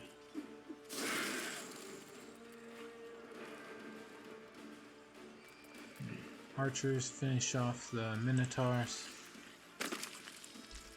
Pop them like a balloon. Just attacking caused me nearly 30 of my units there. Grand. Heal others. Definitely gonna have to heal with the footmen. Run up. Deal with them. The champions are really getting some work done.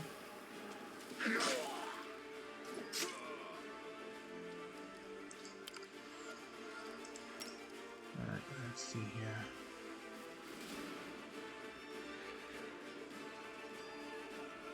Heal up the footmen. Archers kill the Dretch.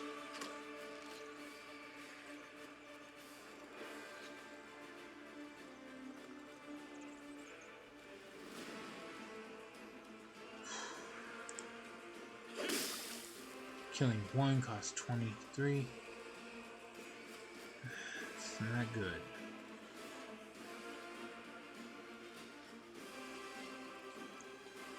Right, run this way.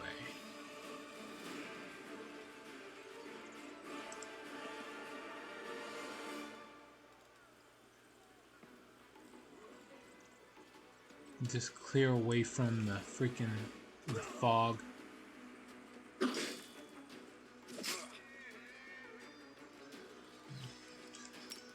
Heal up.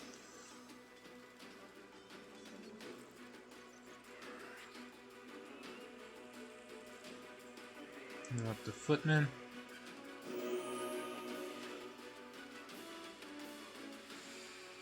Kill off more of the babows.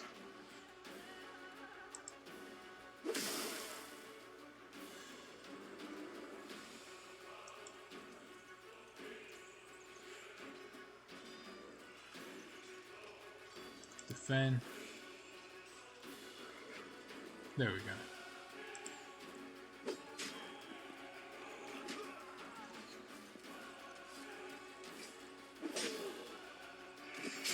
Yeah, heal up those clerics before I lose them.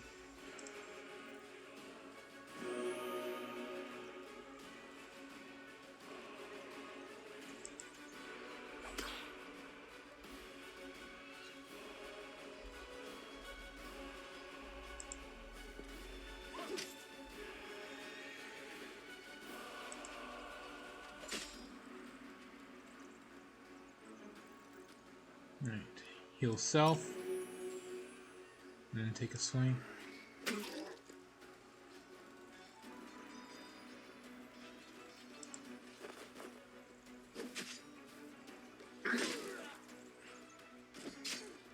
They're doing too much damage to my archers and footmen.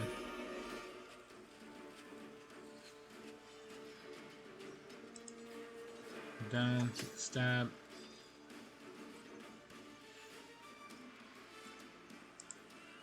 Take a stab.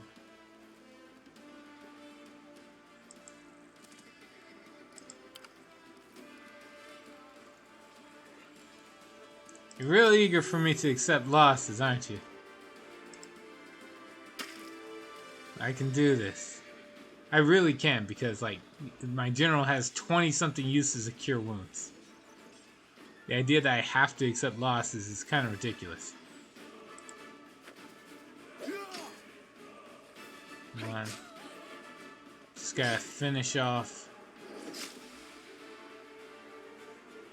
I want to finish off those cultists before, like, they do too much permanent damage. People die every day. How is that so unacceptable for you? Just because it happens doesn't mean I need to help expedite any life expectancy. I don't need to hurry them along to an early grave just because I know they'll die one day.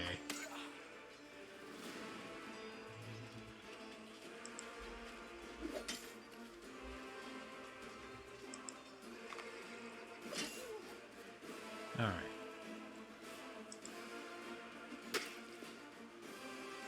Says, we got this. One more down.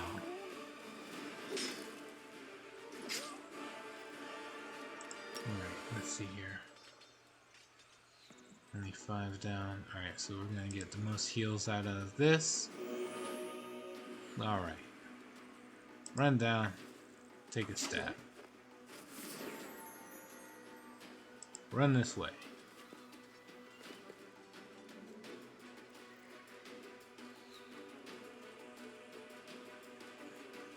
You run down and take a stab at this guy.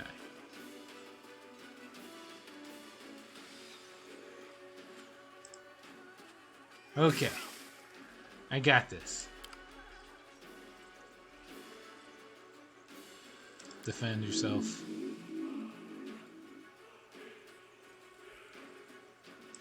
Finish off. Alright. That's a good thing I blocked there.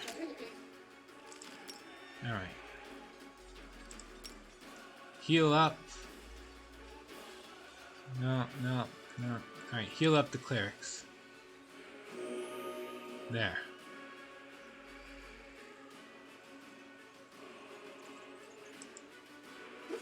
If I weaken them, the amount of damage they can deal now will be lower.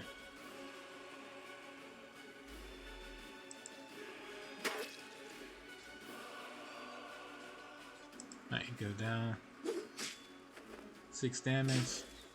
Took out only 2. Alright, here we go. 5, 25. Alright, heal the archers.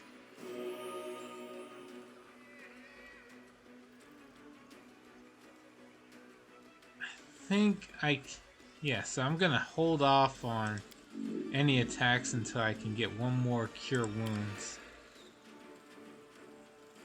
Because everybody seems like they can kill it now. Oh, except for the clerics, so. Clerics, take a swing. Any damage they do now will be negligible. Or close to negligible. 3, 4, 5. Alright. So heal up the champions. And I should be able to get back all my forces after this. Huzzah! There we go! No one need die this day. People die every day, but they don't need to die this day. Not in this battle. The forces of the Templars of the Ivory Labyrinth have been destroyed, and now there is no obstacle to sending scouts within the enemy territory.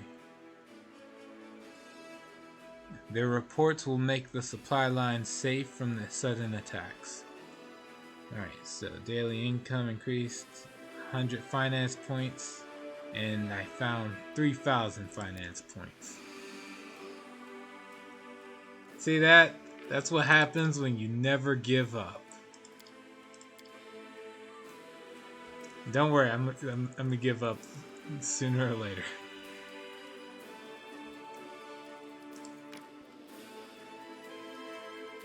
God damn it.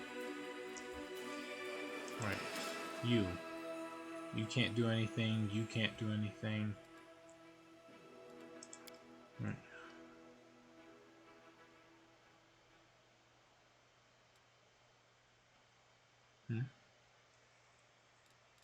So, go to the map.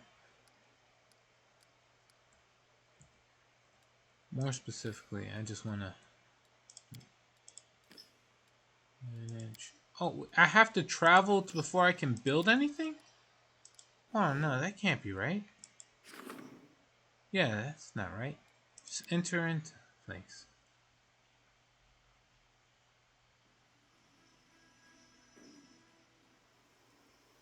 I didn't think so.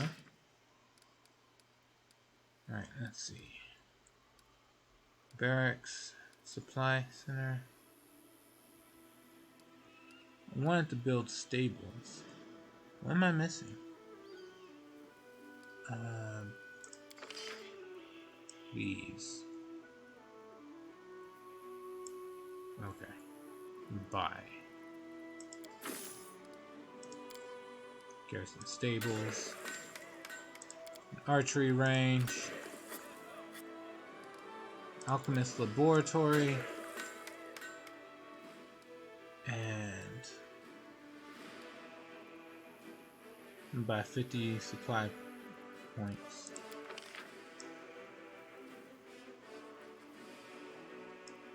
Yeah. Supply center. You could always teleport if needed. Not from where I'm at right now. Like where I'm at right now, I'm trying to travel to green something.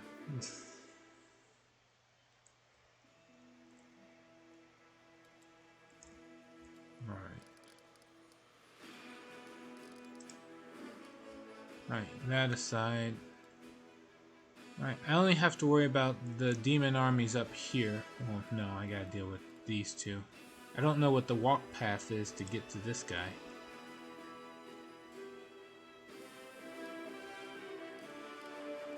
But that'll be for the next day or whenever my characters have to take a long rest. In the meantime, back on track.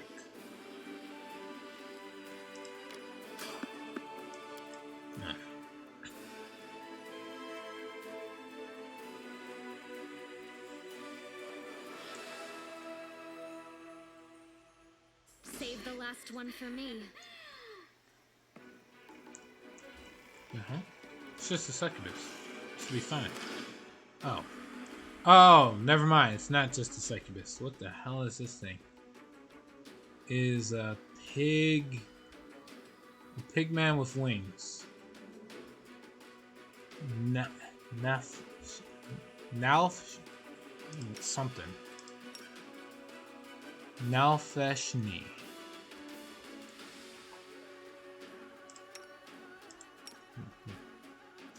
This kill is for you.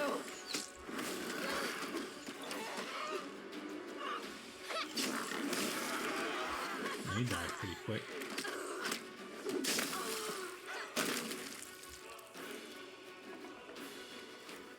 A man bear pig.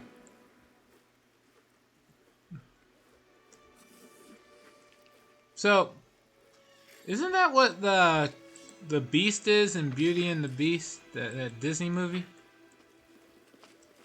So it's just a demon this whole time?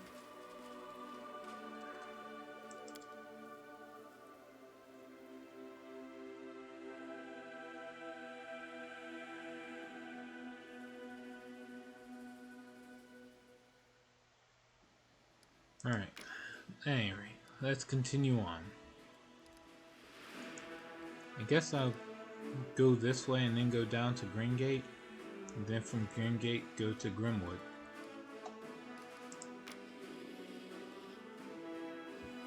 How did you not laugh at Man Bear Pig? Let's see. The easiest way to say it. You know, if you hear a joke a whole lot, eventually you kind of get numb to it. Like, yeah, it was still funny at the time, but I heard it a lot when I played the South Park video game. So, I got all my chuckles out. Oh, shit. The funny little faces you have when you're afraid. How deliciously pathetic you all are. Devara. Well, I guess I don't need to worry about hunting the dragon anymore.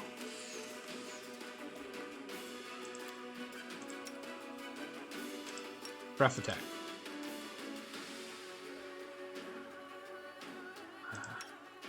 Use this. You just keep doing your thing. I don't think you have anything I can use. Steady target, swift.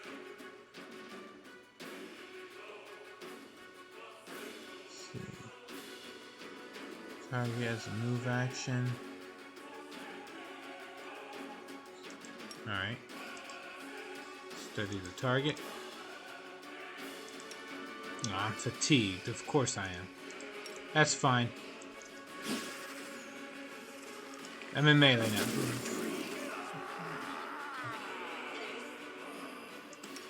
Breath attacks. Right.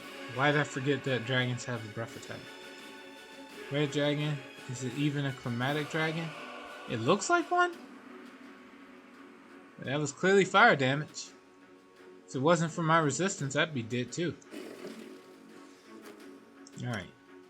Now what I'm going to do is spam my summons. I got this one summon Azada item, so I'm going to use that. Sila's on heal duty, since the Dragon Breath just killed off Camilla.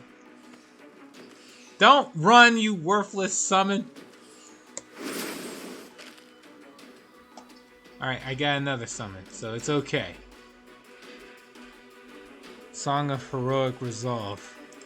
Guess I'll need that.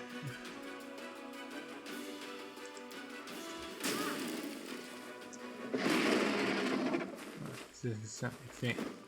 I'll eat you all soon enough.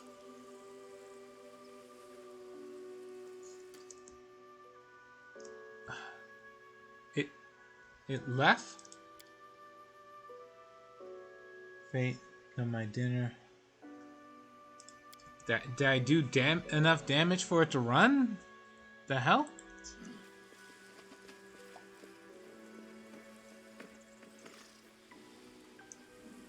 I'll watch your back.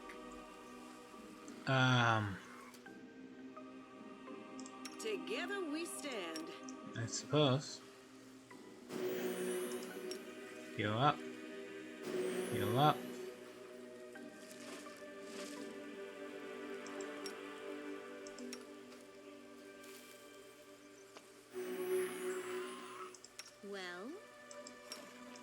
Magritium Turinos. Magritium Turinos. Magritium Turinos. Got hammered.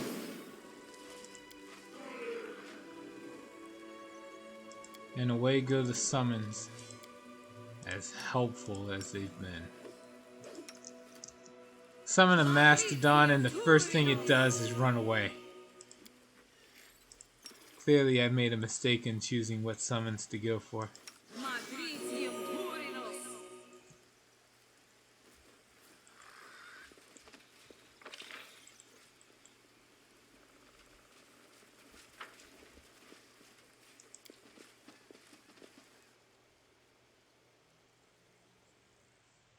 Oh, that was unfortunate.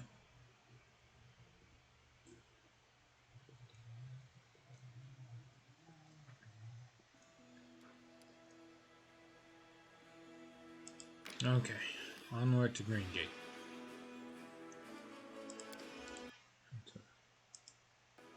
Alright.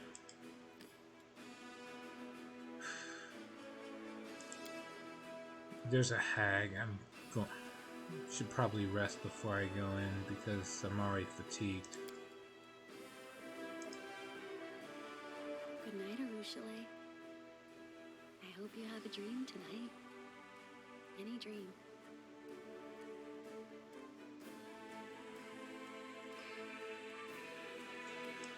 Yeah, she talks to herself.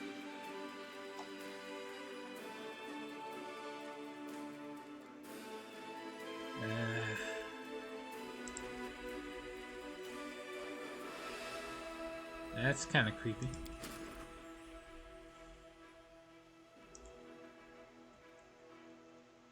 She's just adorable.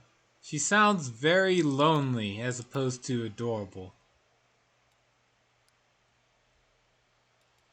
Don't get me wrong, I can see the appeal. For one, she's not a bitch, which seems to be like a running trend with a lot of female party members in games where they're just ruthlessly mean towards either everybody or at the very least one person. The main character. Come on. What is this? What is this guy's path? I have to go back to Dresden just so I can get to this guy. This is ridiculous.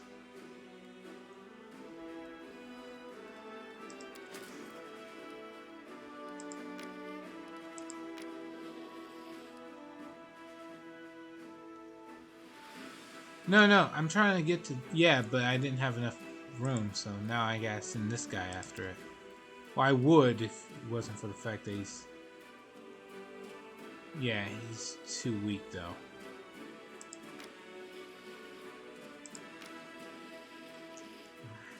So I think I can take him. Scorching Ray is a hell of an ability. So if I get enough uses of that, then I think this guy can handle it.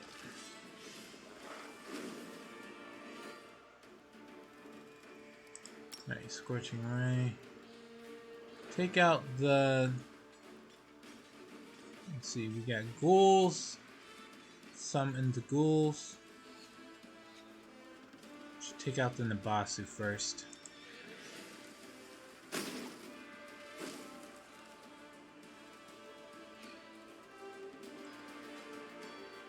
Thankfully, nobody shoots, so... Yay. Can move up. So you haven't faced them before. I've faced several Nabasus in the campaign, but I haven't faced any here, on this battlefield. I'm more worried about the... What's it called? The ghouls with their level draining abilities.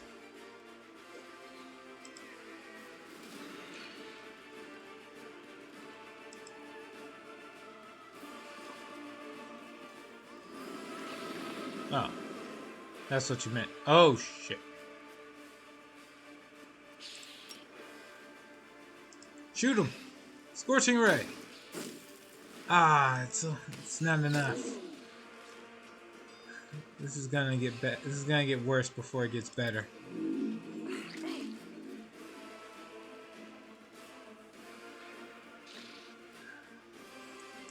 Run up and attack the ghouls.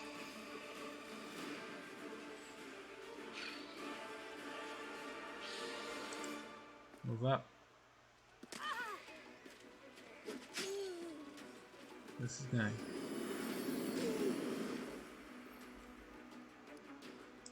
Oh boy. Scorching Ray? Like, just fucking die. Thank you. They were the second worst thing here. Now I gotta deal with these ghouls. And cultists. Figure out which one's worse.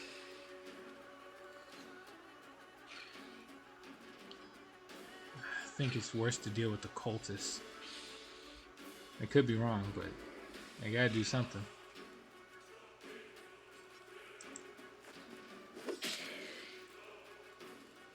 Right. Heal. Only 4 down. Right. The footmen took the most losses.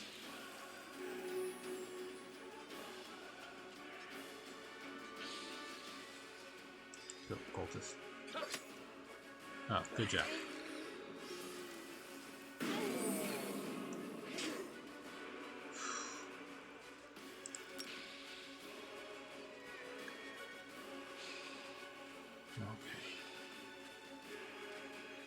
Deal with the ghoul forces here.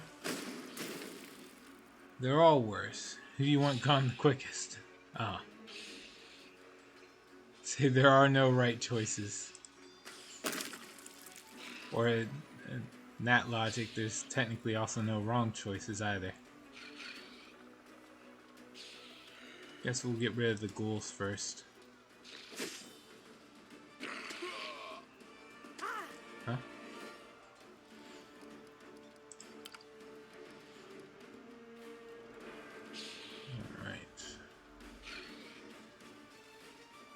Yeah, we'll deal with this group of ghouls. Heal others. Let the clerics. No, the shield bearers took the most losses.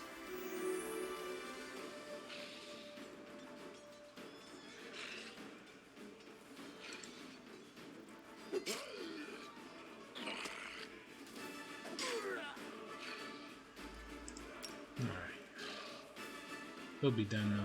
He'll be done soon. So we'll take out these ghouls next. And then these ghouls. And then don't bother with the shield bearers. They barely do any damage. Oh, should I just like swap them out for another unit then?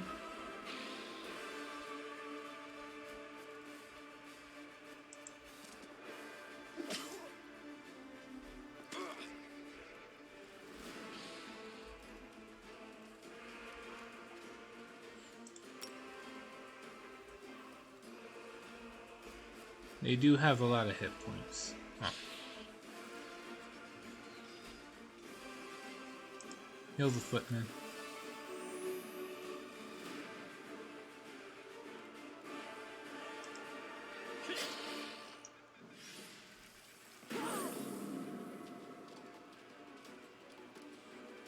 Right. Have a lot of hit points, but no one will target them. That's pretty bad.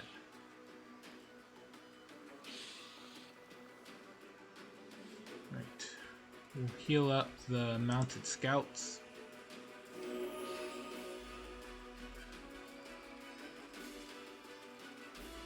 Shoot down some more ghouls.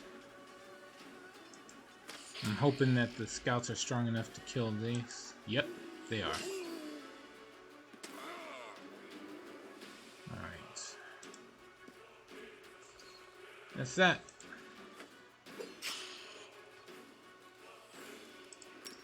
Now just focus on healing.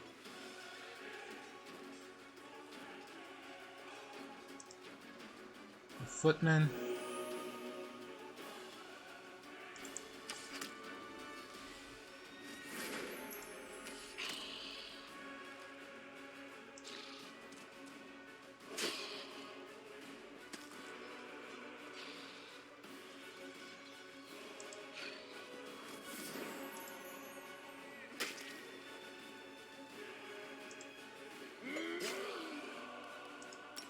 heal up.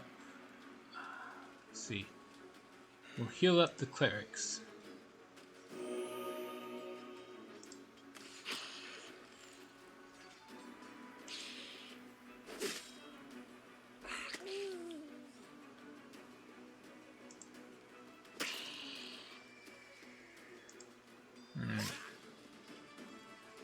Yeah, I see what you mean. Alright, now I'll go back to Dresden and like swap out the shield bearers for another unit. I just need to figure out who.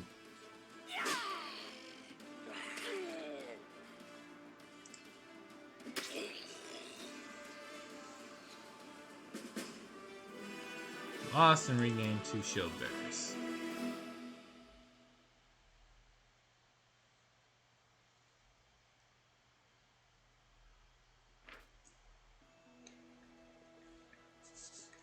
Alright. Evidently, demons had taken a liking to the place and had been using it as a sacrificial site for quite a long time. A dagger, presumably used for killing innocents, was found plunged into the center of the ritual symbol. Edge of Force.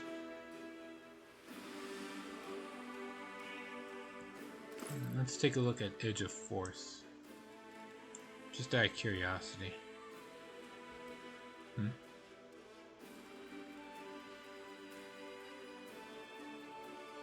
+2 dagger. Let's see.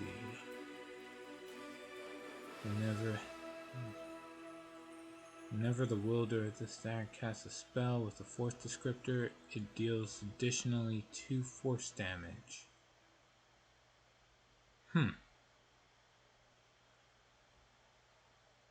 Let's see, with the purple stone knife, +1 DC for saving throws against spells from the Evocation school. So these would stack rather well. As long as you plan to make sure to micromanage and make sure that or use turn-based mode, just turn-based mode. Then you don't have to worry about your character just running up and trying to attack. Right, levels up. Let's see, what do we got? Inspiration. All units +15 bonus to combat morale. Nah. Intimidation. Enemy units have a -15. I don't know what that does. Infirmary size increases by 5. Meh. Zealous student gains a 10% more experience bonus. And an additional feat at level 20. Sure.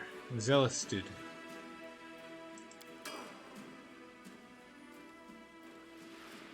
Alright. With that out the way, I guess we'll have him go back to Dresden. Or get close to it. Alright, let's see. What's better than the shield bearer? The spearman?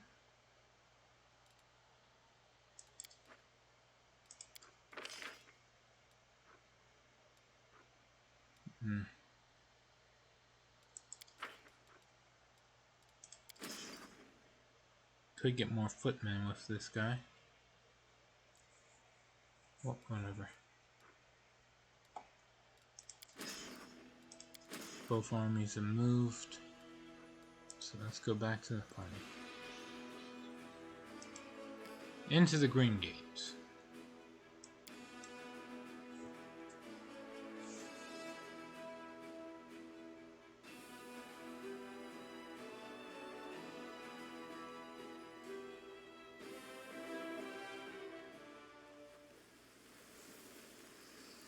The hell? The name Green Gate seems to be very misleading. This is blood raining? Here we are. The hag should be around here somewhere. She catches your eye, and a blush unexpectedly blooms on her cheeks. Quietly, in a near whisper, she adds, "Thank you for bringing me with you. This is important to me. Very important. Beware. You are dealing with a creature that is very old, very devious, and very dangerous. She may not be a demon, but she can move like one. If you hesitate, she will slip from your grasp before you even know it." It's definitely filled with green. It's filled with red is what I'm seeing. Fortunately, there is a relic of Desna in this very fortress, the Bell of Mercy. It will help you catch the hag, like a cat in a mousetrap. No, wait, you don't say that, do you? Like a mouse in a cat trap? Never mind. What matters is you must catch her. Iva. The right way to say it is mouse in a mousetrap. Yep. But I can see how you got confused. All those boring words, I get them mixed up all the time too. What if everybody said, catch a bee in a bear trap? Or maybe a moose in a fox trap? A manticore in a unicorn trap? A hedgehog? No, I don't want to see a head. I don't want to catch a hedgehog. They're too prickly. Then how about a rabbit in a goat trap? Ivu is distracted thinking up new combinations, no longer paying any attention to those around her. Okay. Sure, whatever. What can you tell me about this hag? Did you know that there are different kinds of hags? Jerunika is one of the more terrifying types, an Anis hag. This flesh-eater possesses frightening evil magic powers. She is not a demon, but she is far more cunning than many inhabitants of the abyss. Don't listen to her rigmarole, and don't believe her evasions. Just grab her, put a knife to her throat, and demand straight answers. And don't forget, like demons, she can travel huge distances using magic, but the sound of the bell will stop her from slipping away. Don't listen to her. Kill her immediately. You've thought of everything, haven't you? I wonder what she might tell us, or what it is she might tell us. Are you certain you're not hiding anything from us, demon?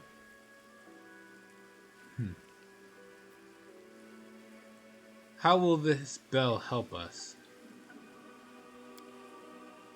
It is an ancient relic of Desna.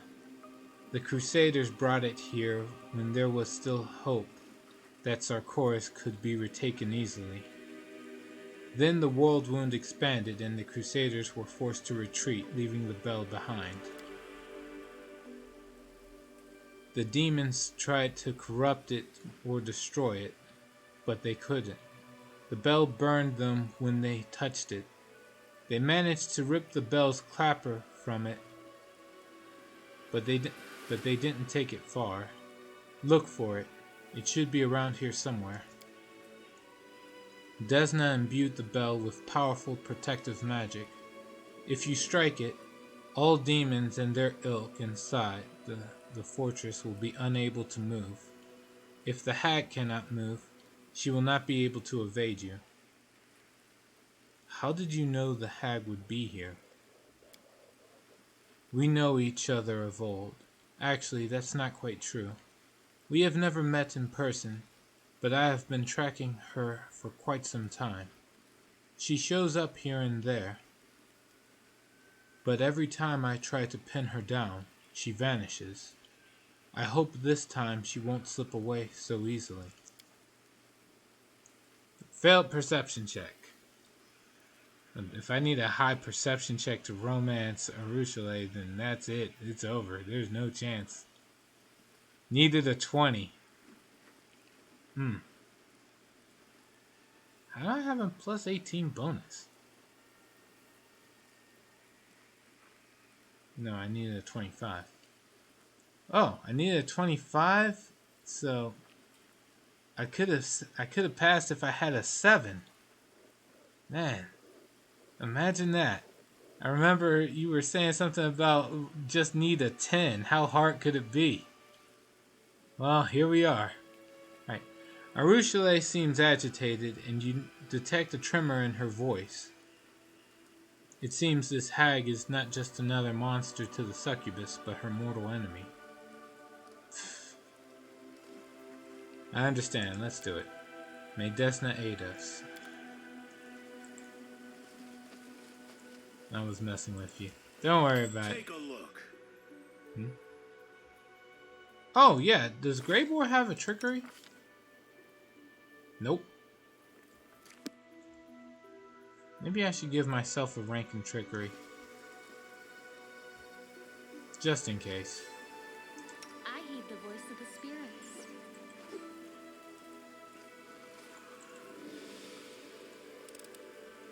I hope you appreciate this. Rushale does. Alright.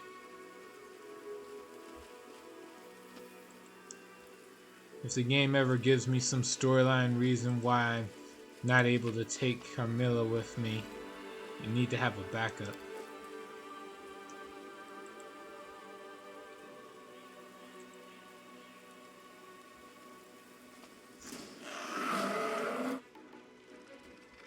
Vox, Clavicus. What is this? Darachne Devastator. That's new.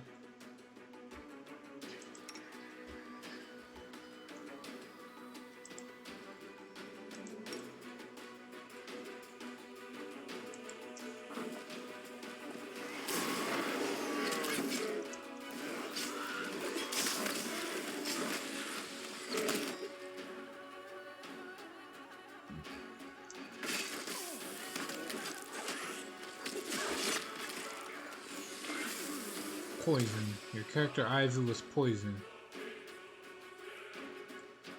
Alright. Poison is a malign condition that harms you every round.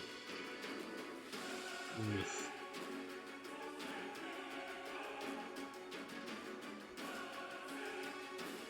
Alright. Well, I'm sure I'll be fine. Well, death is always an option, and that is coming soon, it seems. Yeah. We'll be fine. I hope. Constitution You can damage. trust me. I'm glad I can, because Magritium Turinos. that's really bad.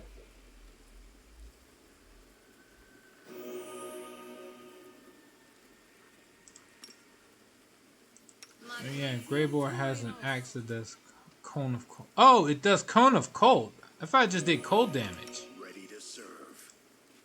Is that right? Oh, if it does, I'm not seeing it. Let me jack here. Dwarven +3 Dwarven War Axe, Crushing Cold. Yeah, you're right. It says right here. You can cast Cone of Cold as an 11th level wizard. Where's the option then? Does it have to be in his main hand first?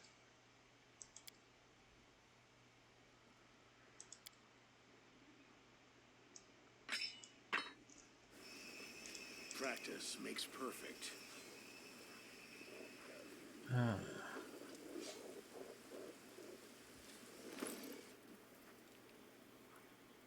Yeah, I'm not seeing. Yeah, let's just switch up the where it's equipped. Maybe if it's in the main hand, he'll have it.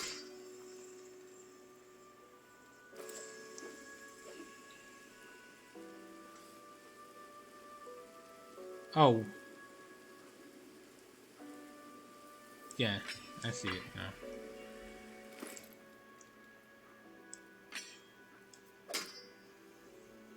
There we go.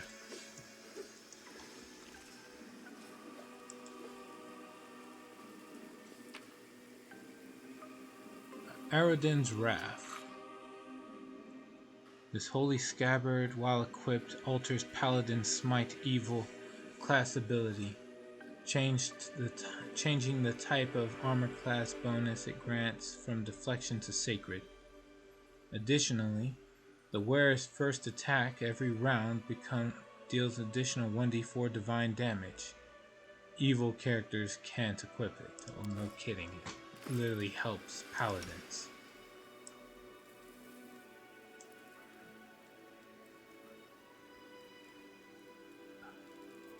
Right, I have it set on the wrong thing. From oldest to newest. Alright. This doesn't suit me. Equip. Oh, that's what I have to do. Just put it in the belt. Relic of Eredin and Fortress of Desna. I don't know who Eredin is. Well, no, I've heard it in passing. Eredin. Ah, man. My brother's an encyclopedia of knowledge on this type of stuff. If I remember right, Eredin's supposed to be... I think it's the god that died before Iomade became a god.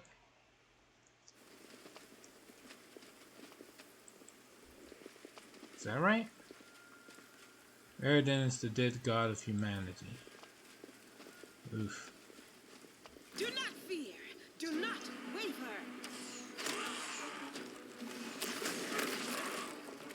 I must withdraw.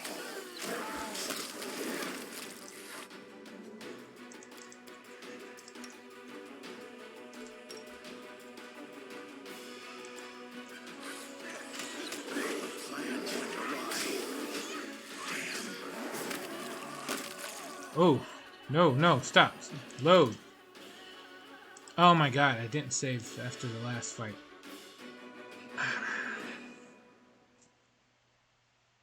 Maybe I should have kept Darren with me. In hindsight, oh wait, no, I don't think he got raised dead, so he wouldn't be any help anyway. God damn it.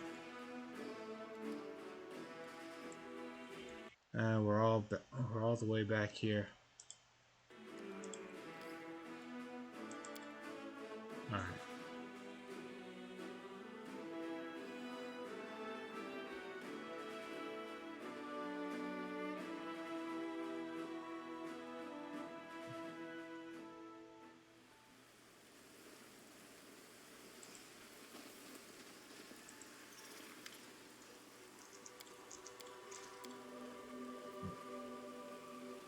Okay. Usual dialogue. I still failed my perception check.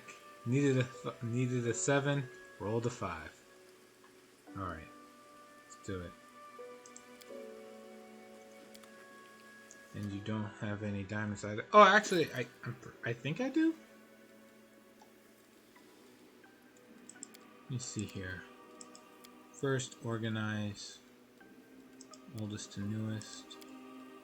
Then remove that. Oh, no, you're right. I got diamond dust. I got a lot of diamond dust. I don't have any actual diamonds. Oof. That's pretty bad. Alright. I'm losing my temper. Good for you. Cast Bless. And... I'll watch your back.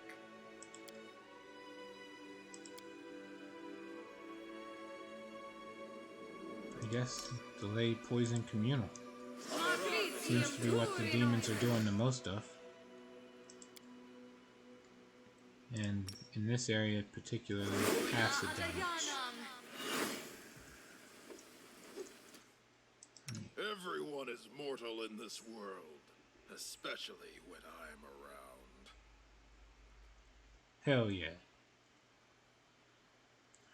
What's this do? Bardic performance.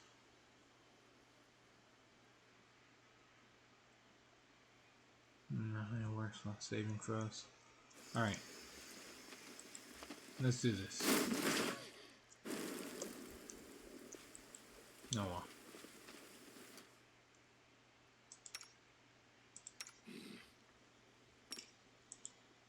Charge. None shall escape! Never mind.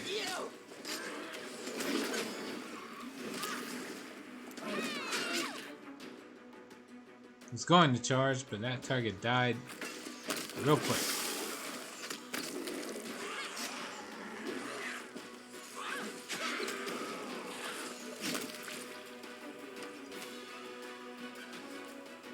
Seems like a lot of what they could do. Yeah, I really negated a lot of what they did that gave me trouble last time.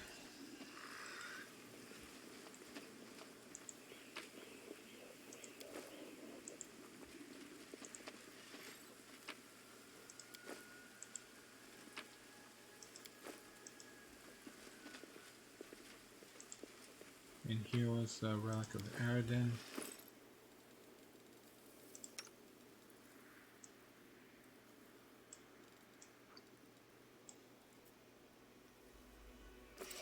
Alright. Save. Let's move on. Take a look.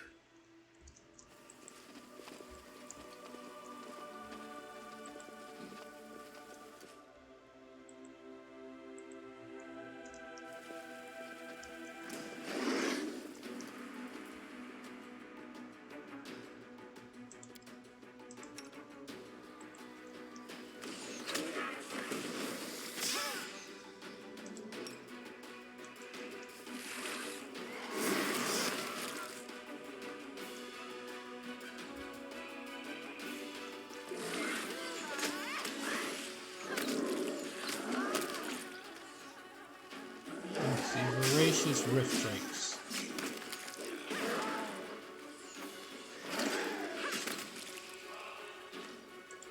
Not a problem when you have protection from acid up. Resist acid. Alright.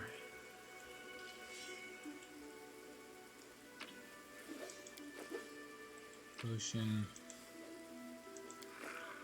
Some more junk. Oh, here we go. Magic helmet.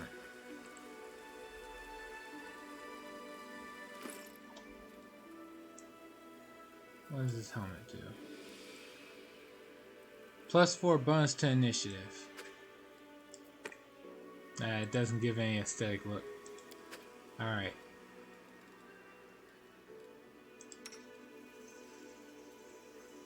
Let's see. How does it look on him? Oh, wow. Let's see. Before, had this looking. This helmet looks pretty lame, but just because of how badass this one looks. Nice. Alright.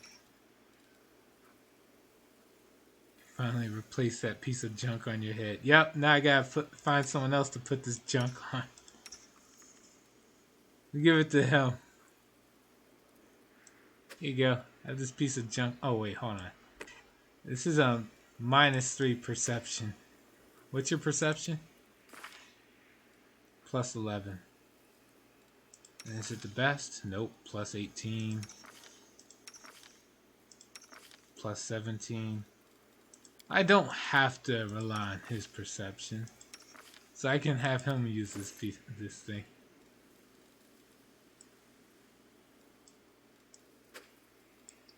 There we go. Save.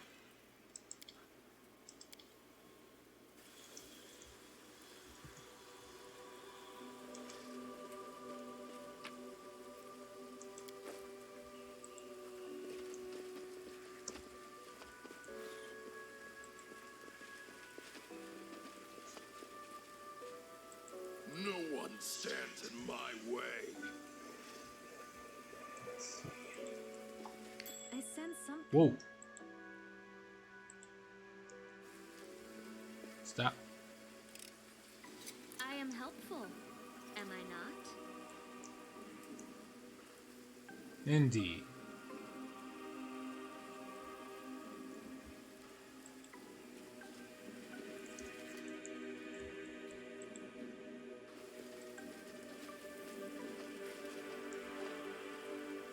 To the belfry.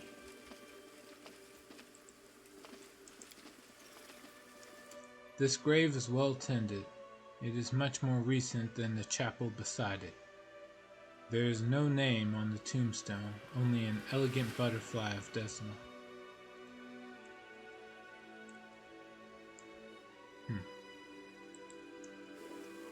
Alright.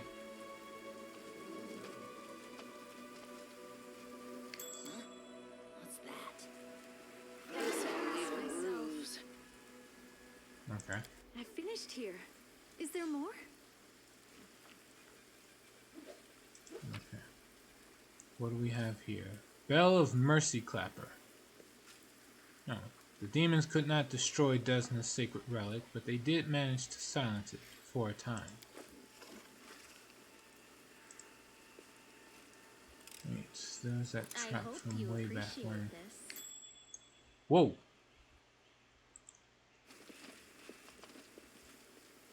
Okay. Open your heart to me. The spirits guide me.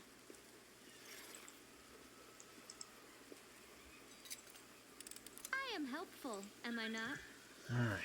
Good job.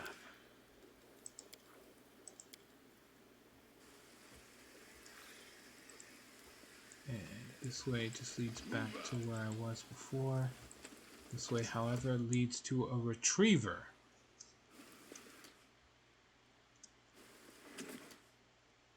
All this waiting bores me. Spell's not working like that.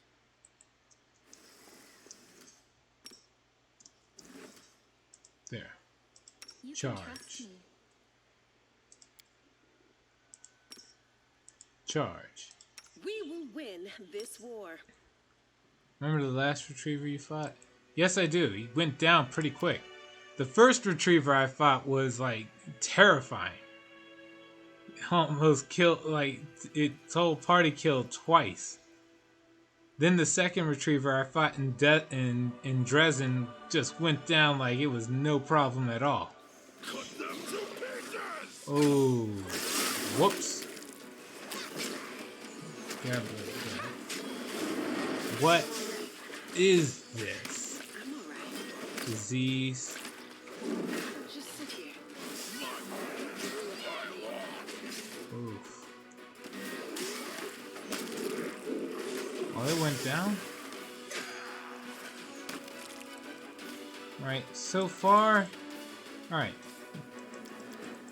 Hey, that we actually got through. I'm afflicted with a disease. Commander's Banner.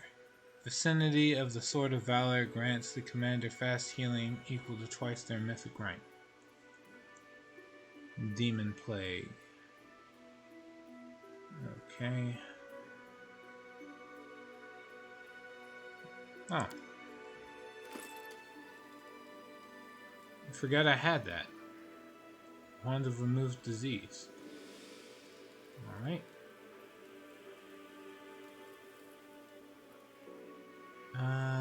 Yeah.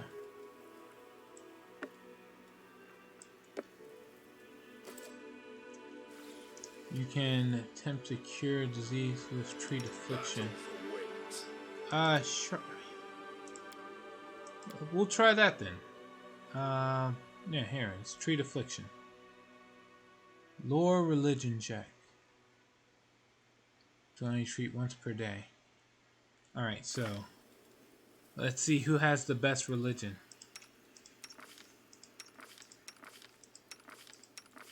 I'm fucked. Alright, Camilla's got the best religion. I heed the voice of the spirits. So she'll give it a shot.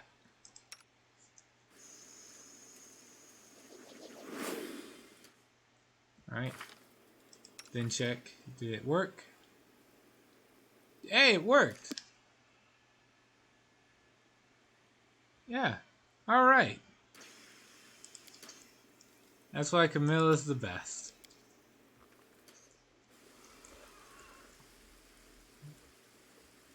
Let's see here.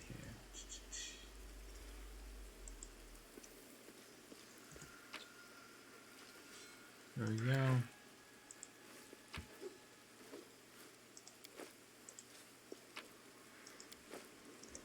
Some more stuff.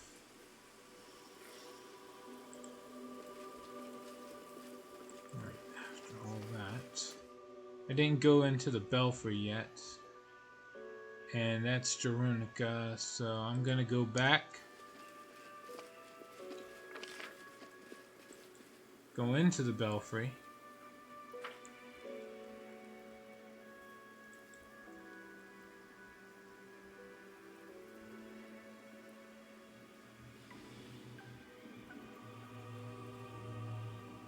Oh, actually, before I go in. I will help where I can.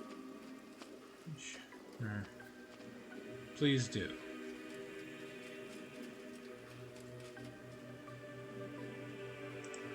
Heal up. Heal up. And heal up. Well? Excess healing. Magritium Turinos. Magritium Turinos. Magritium Turinos. Let's see. Magritium Turinos. Magritium Turinos. Magritium Turinos. Magritium Turinos.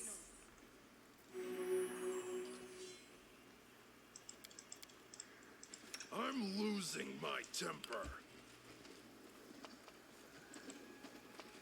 Alright, let's go. To the belfry. Before I forget, just so I don't have to worry about doing all that again. Save. Now let's go.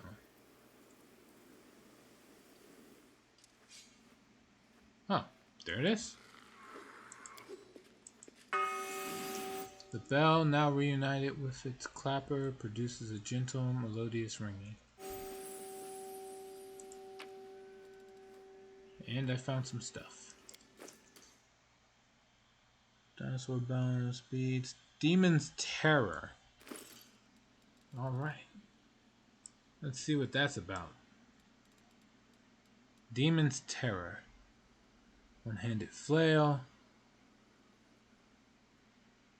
+2 speed, radiant flail grants its wielder +4 bonus on first attack against a new demon.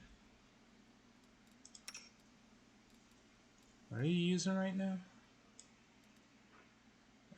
Constitution damage. Ah, that's really good too. It's a radiant weapon. Speed as if hasted. Even if it's not a demon, it's going to deal a d6 additional radiant damage or positive damage.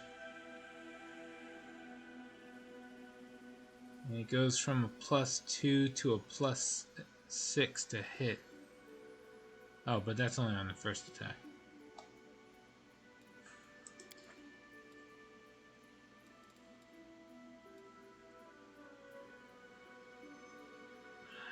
I don't know. You know what? Considering how good haste is in general, it'd probably be best to go for this. The chance to do constitution damage to enemies is nice, but this is good too. We'll have her hold it on to it as a secondary.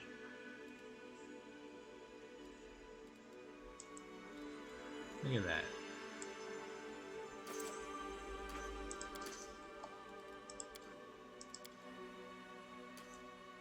Like a game-winning item right there.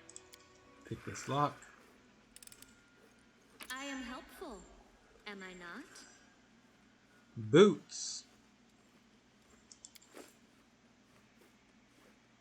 Boots of free reign.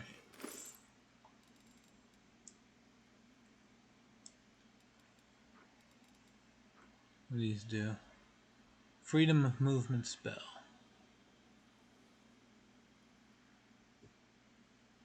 Which is just a flat upgrade compared to the free dancer's boots.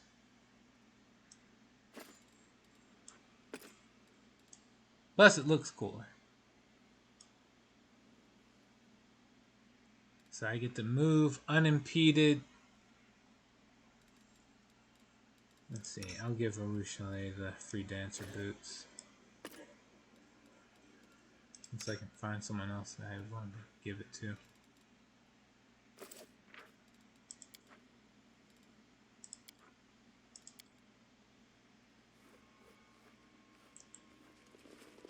Oh, that's it. That's all that's in here. Let's go.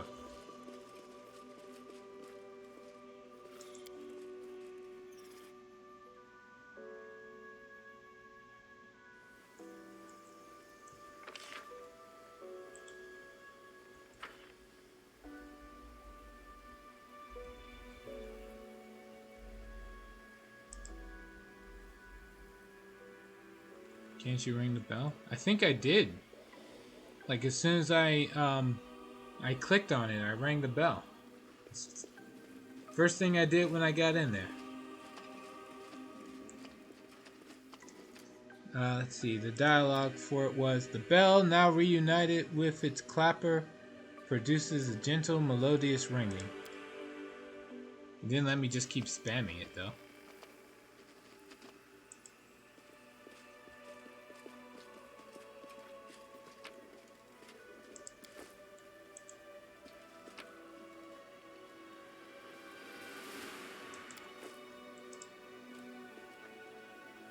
Oh. Ah, Arushale, my dear. Are you there? And you brought friends. Good, good. I'm superior! The hell?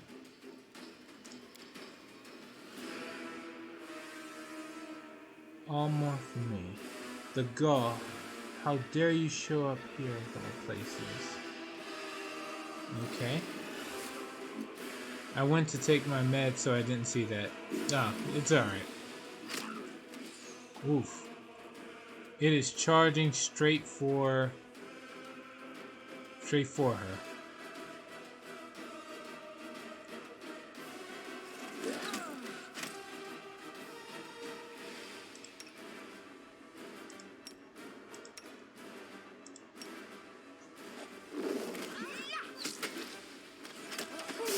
me. I'm trying.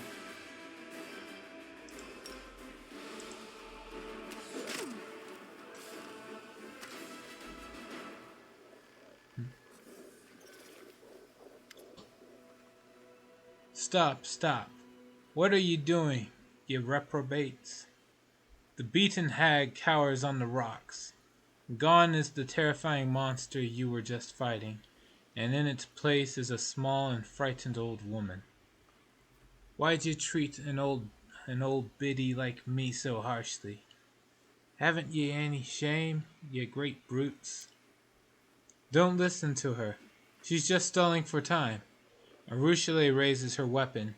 What do you know about the demons with the strange abilities? Where are they coming from? Speak. What demons? What are you on about? Under Arushale's cold gaze, the hag's face breaks into a grandmotherly smile. Ah, now those demons. Wouldn't they be friends of yours, Aru, my dear? What are you picking on poor old me for then? I tell you everything I know, but you'd know far more'n me on that score. The color drains from Arushale's face, and the hag's smile grows wider, stretching from ear to ear. My little chicken, don't tell me you haven't told your new toys all that. Kept it to yourself, did ye? The hag burst into screeching laughter, before turning her gaze on you. Take pity on an old woman. Let me go before any more harm's done. You'd better have a word with your little demoness about those demons. You liar! I've never been to the Ivory Sanctum. Arushale's desperate outburst is drowned out by another round of cackling from the hag.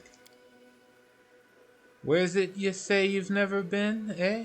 Where?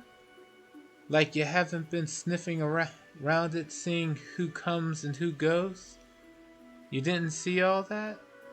I suppose you don't even know the password neither, eh? The hag looks at you. Your demon girl's lying through her teeth, as per usual. Let's see. Arushale, is this true? You've known all along where these strange demons are coming from? Now, unlike other characters, I'll at least give her the benefit of the doubt. Do you two know each other? Trust Aru and don't let the hag talk. Yeah, you're right. It's a hag. Shut your filthy mouth, hag. Ah, don't like the sound of the honest truth now, do ye? No one likes the truth, grubby as it is. The truth is everywhere an outcast. Not so for its sister, Lies, who is always welcome with open arms wherever she goes. She's telling the truth. Arushale lowers her gaze. I lied to you. I used you. I could have told you where to look for those demons right away, but I needed someone who could help me get rid of the hag. When I was freed from the dungeons of Dresden, the demons set her on my trail, and I could not have dealt with her single-handedly. Hearing this, the old woman lets out a screeching cackle that shakes her whole body. What are you laughing at? It doesn't matter what I've done. You won't be leaving here alive. So you wanted me to kill your enemy for you. You'll pay for that. I have principles. I don't kill for free. I leave that to the dilettantes and psychopaths.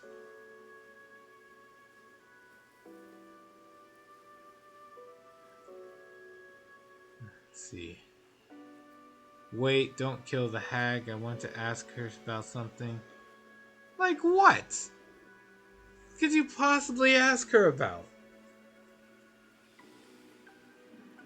Better pray to your unholy gods, hag. Now you die.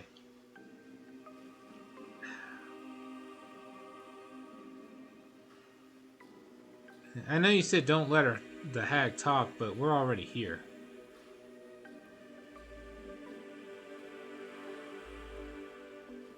You're both scum from the abyss, and I want to do with either of you. What could you ask her? Yeah, you're right. I'm not even sure there is anything I could. Let's see. I could go good alignment, let her go, let her leave. But like, if the hag was hired by the demons, then still, she's my problem anyway. Alright.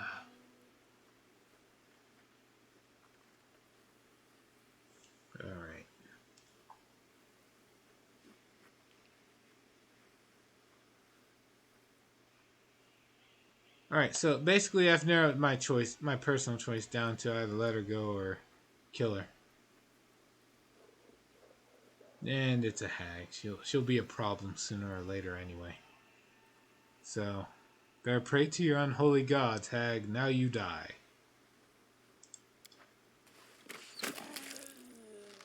With unmatched speed, Arushale attacks the hag.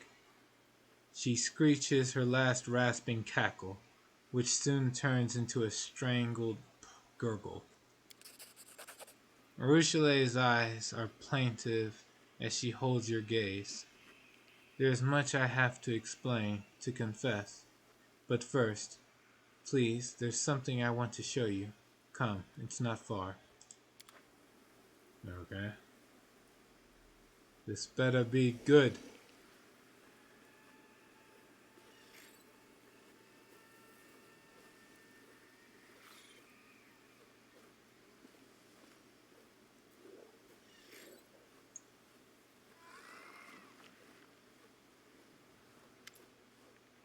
Arushale approaches the grave. It is small but surprisingly well maintained given the surrounding squalor and neglect. Arushale touches the cold stone, decorated with a Desna butterfly. Like she is greeting an old friend. Silently she turns to you. She retrieves a map from her bag, makes a mark on it, and holds it out to you. First things first, here, I wasn't lying to you about this. That's where you'll find the Ivory Sanctum, and in it, the secret of the demons with the strange powers. The entrance is hidden under a pile of skulls.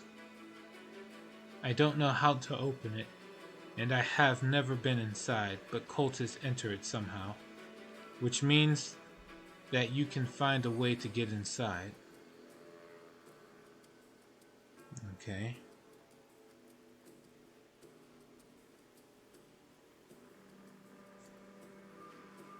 Thank you for the map. I appreciate your help.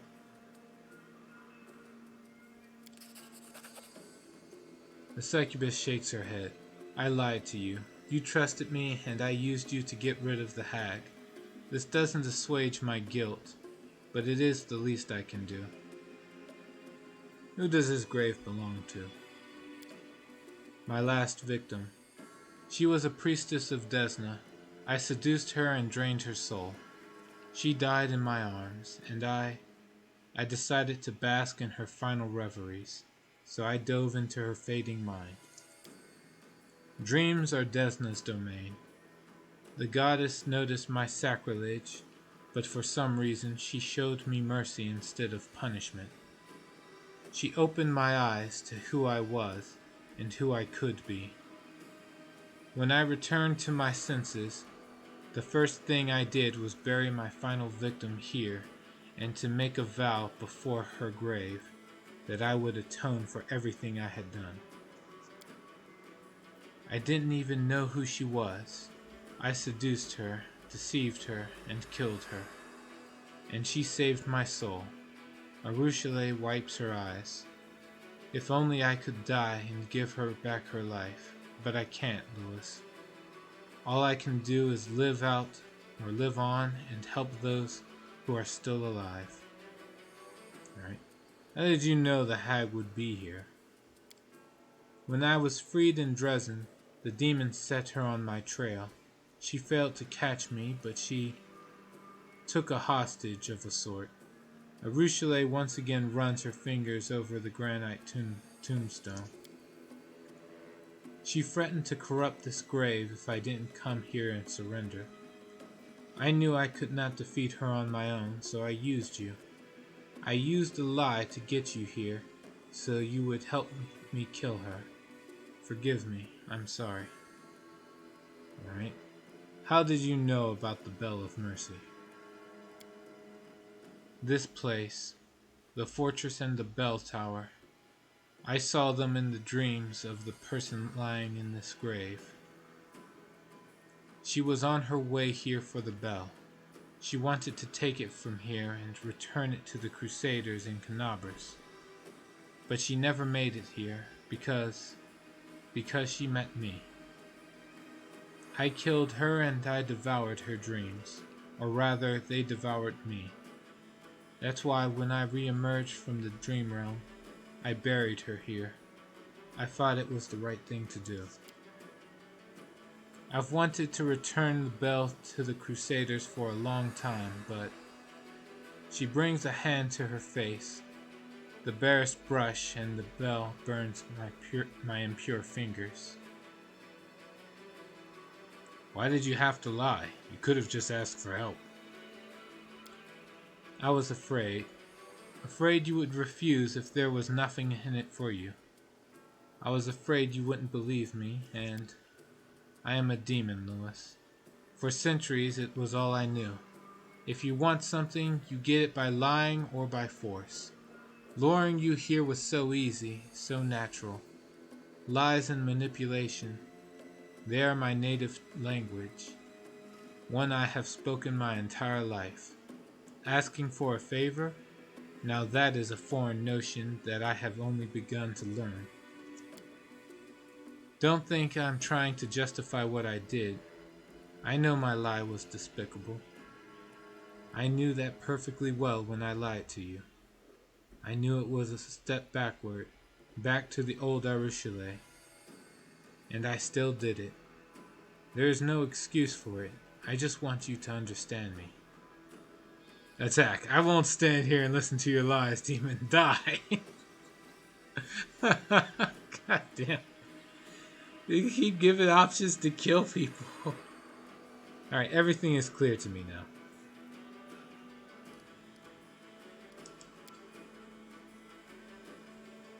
So, what are you going to do with me? Arushale waits with bated breath. Her eyes locked on yours. You see fear and sadness there, and also the tiniest flicker of hope. Say what you want, but we can't push her away. That's what I think. The fact that she's a demon only means that her path to atonement started in the abyss itself, and will be much longer than others. It means that she needs more help, not less. Greybor laughs skeptically. I can't believe I'm saying this, but you're not going to believe the demon, are you? You're a paladin, aren't you? You should be cutting her head off for all the evil things she's done. You're young, so you should trust my experience. People don't change. And that goes double for demons.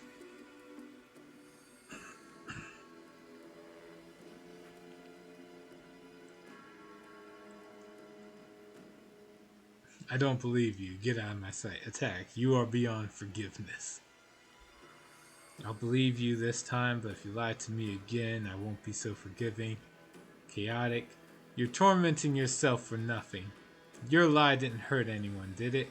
So there's nothing to be sorry for. And good. I forgive you, and please try to forgive yourself. Oh my god, that's so corny. Alright. Well, here we are.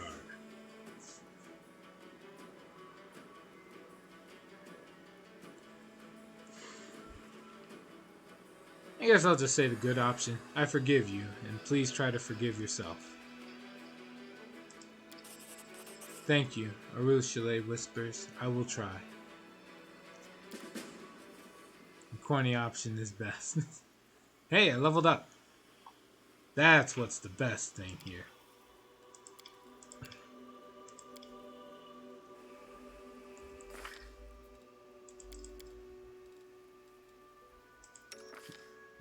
Haivu levels with me, right? Yeah. Right. Arushale, level up. Didn't receive 6,400 XP. And, you know, in everything that happened, I actually didn't pay attention to that. The combat style feat and favorite enemy. Alright, what does the game want to give me? I'd be surprised if you didn't level up. I'm not. I gave up trying to track experience points around when I hit... Well, when I hit level 8 or 9 in Pathfinder Kingmaker, I stopped paying attention. That's around when I stopped even looking at that. It's all about just completing quests for me. What was it? The usual. Longbow. Fighting style.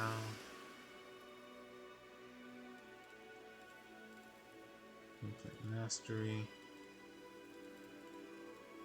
So, yeah. Melee attacks don't make attacks of opportunity. Favorite enemy is undead. What was her other favorite enemy? Demons of Magic.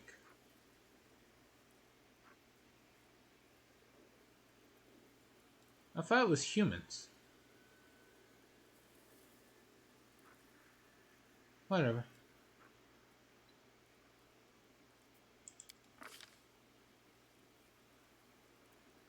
No, so it is humans, undead, and demons of magic. And new spells. Alright. Before anything else, let's look at those spells.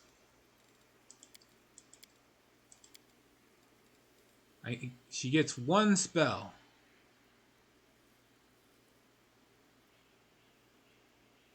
Just one.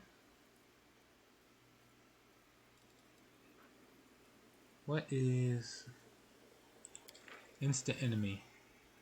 With this spell, you designate the target as your favorite enemy for the remainder of this duration. If it wasn't for the fact that the campaign consists strictly of a lot of undead, a lot of demons, and a lot of humans, this would actually be really good. I guess I can get this just in case, but like, it's just there. Alright. Greybore. Level up. Slayer. Advanced talents, Slayer talents. Let's see, what does it get? Greater 2-weapon fighting. Neat. Which, your third offhand attack, so you get 3 attacks, and the third one is at -10. Sure. Complete. You know what you're doing. Good. No reason to pause. Alright, Knight Errant. Level up the Paladin. There we go. And she gains new spells. That's it. Okay, sure. And for you. What spell to give? Prayer, energy. Holy Whisper. You whisper a single word in the primordial language of good that is anathema to the minions of evil and strengthens the resolve of good creatures. Let's see, sickens evil creatures for round equal to level, so since she's level 10 rounds. Or caster level, so 7. Evil outsiders with the evil subtype. Evil aligned dragons and undead. In the burst, also take 2d8 damage. If they fail their saves, good aligned creatures in the burst gain a +2 sacred bonus. Now, this is really good. Yeah, let's do this. Let's go for this. Holy Whisper. Alright. Next up, level up Camilla. Spirit Hunter. That. Oh my god, how do you even say this? Alright, and we have made it to that time where I expand my vocabulary yet again. Cannot even pronounce that.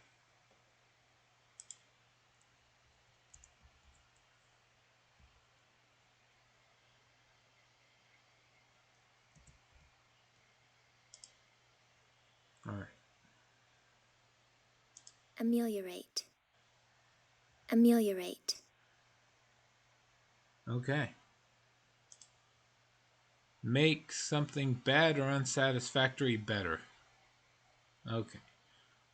Oh my god, why?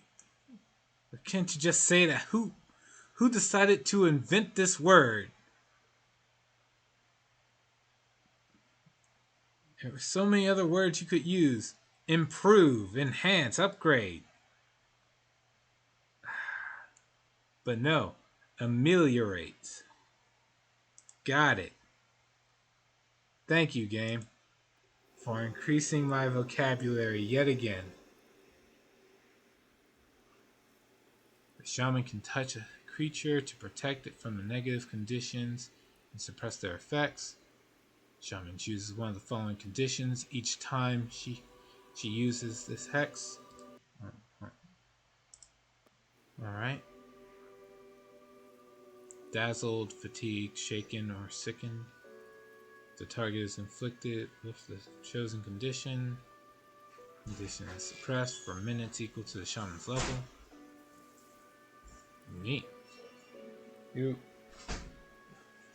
So, yeah, there's no way. Alright, this is neat, I guess. Additionally, grants target +4 bonus.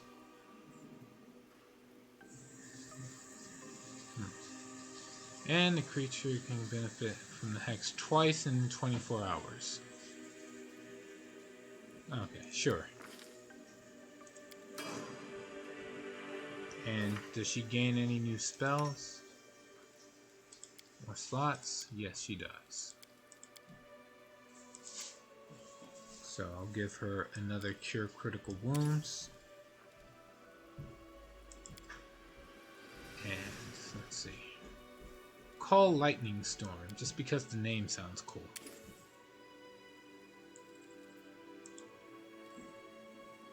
There we go. Next up, Windwog. Fighter. Bonus. Improve. Greater weapon focus. Longbow. Go for it. And last but not least. Let's move already. In a minute. Dragonair Scion.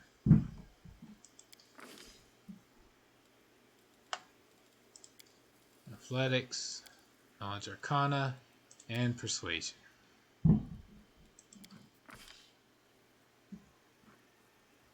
Alright, now choose I get a bonus combat feat because I'm a fighter at heart.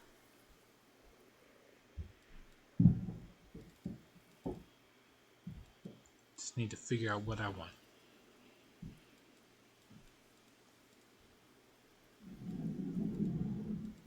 Hammer the Gap, Shatter Defenses. Oh wait, I can get it?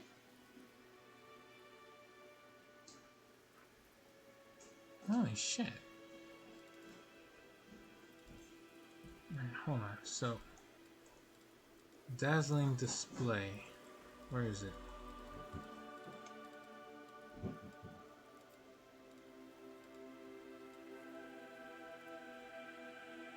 Shatter Defense. Dreadful Carnage. So I can get them now. I guess it was a glitch. Or a bug. So I guess the developers fixed that. So I can now get the Dazzling Display feats. Alright. Alright, so my choice is either to get Dreadful Carnage or Shatter Defenses.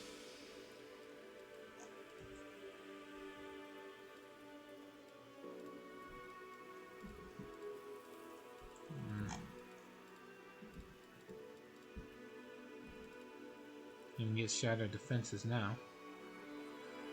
Wait. What prevents me from getting Dreadful Carnage?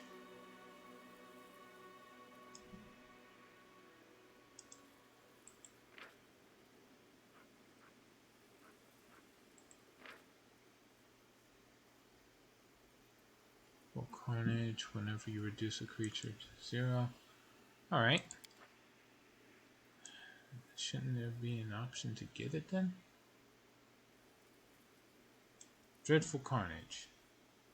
Base attack bonus 11. So I can't get it until I hit next level. Alright.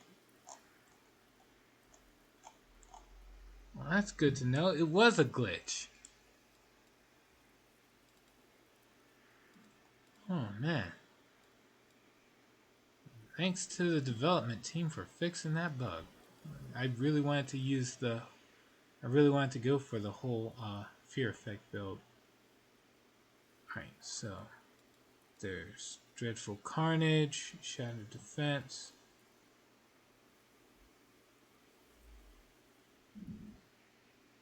Anything else? Cornagon Smash already does it. Free Intimidate every attack. So go for that.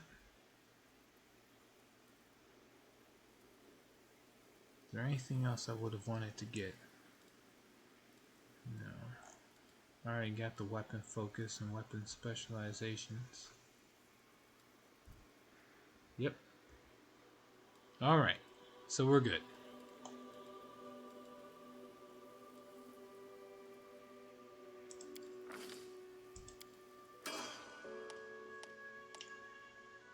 Mounted combat. It says an animal companion suitable for mounted combat. Ivu. What? Riding and mounted combat are available to any character that has an animal companion larger than them. One size category. There's no way. I'm looking right at her. There's no way.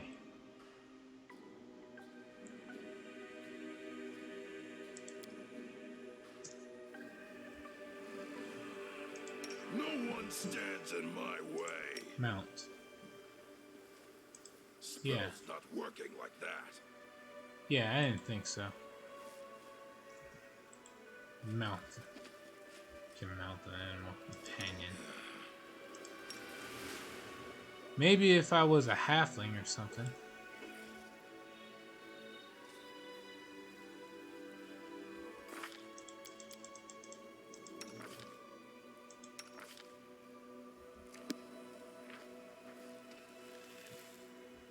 Alright, let's get out of here. Job's done. I'm gonna finish going back to loot. Loot the hag.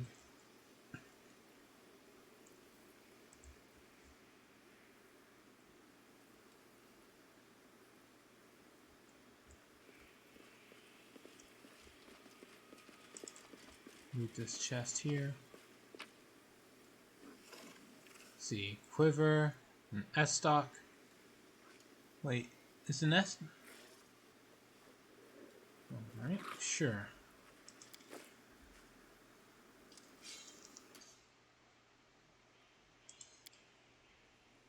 Crippling kiss, quiver of cursed forms. Alright. Crippling kiss is 20 units of cursed ammunition.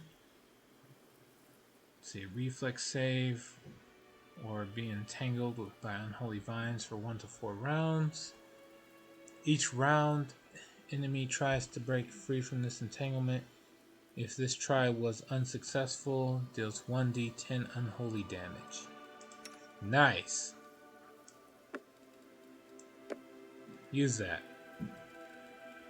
And crippling kiss. Keen +3 crits on a 15 to 20.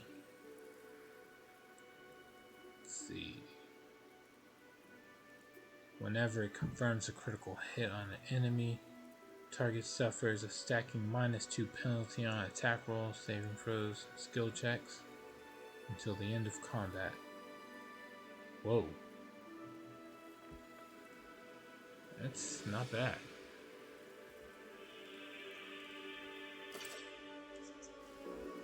I gotta say, whoever's thinking up these items really considers that one of the folks. Quarterstaff and an amulet. Enhanced weapons. You receive quarterstaff, bypass, reduction in adamant. Alright. It's a +4 quarterstaff. And an amulet, of sorts. Amulet of circulating blood.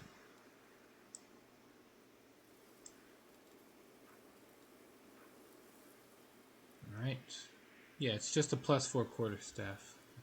Not much to go with that. The amulet, however, whenever the wearer of this amulet enters a blood rage and it's spent. You gain fast healing for the duration. Only be worn by a blood rager. Good for them. I gotta say though, this armor set is looking really nice. Alright. I think we're at that point where I should start trying to bug someone for a commission art of this character. God damn. Hold on. Alright, now. commission art of this character. God damn.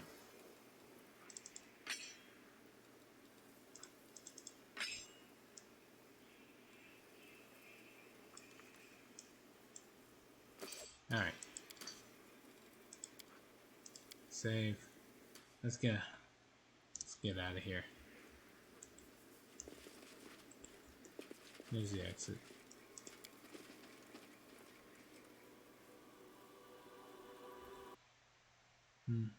Actually, we are at that time, close enough to it, if not there already. So we are going to call it for tonight.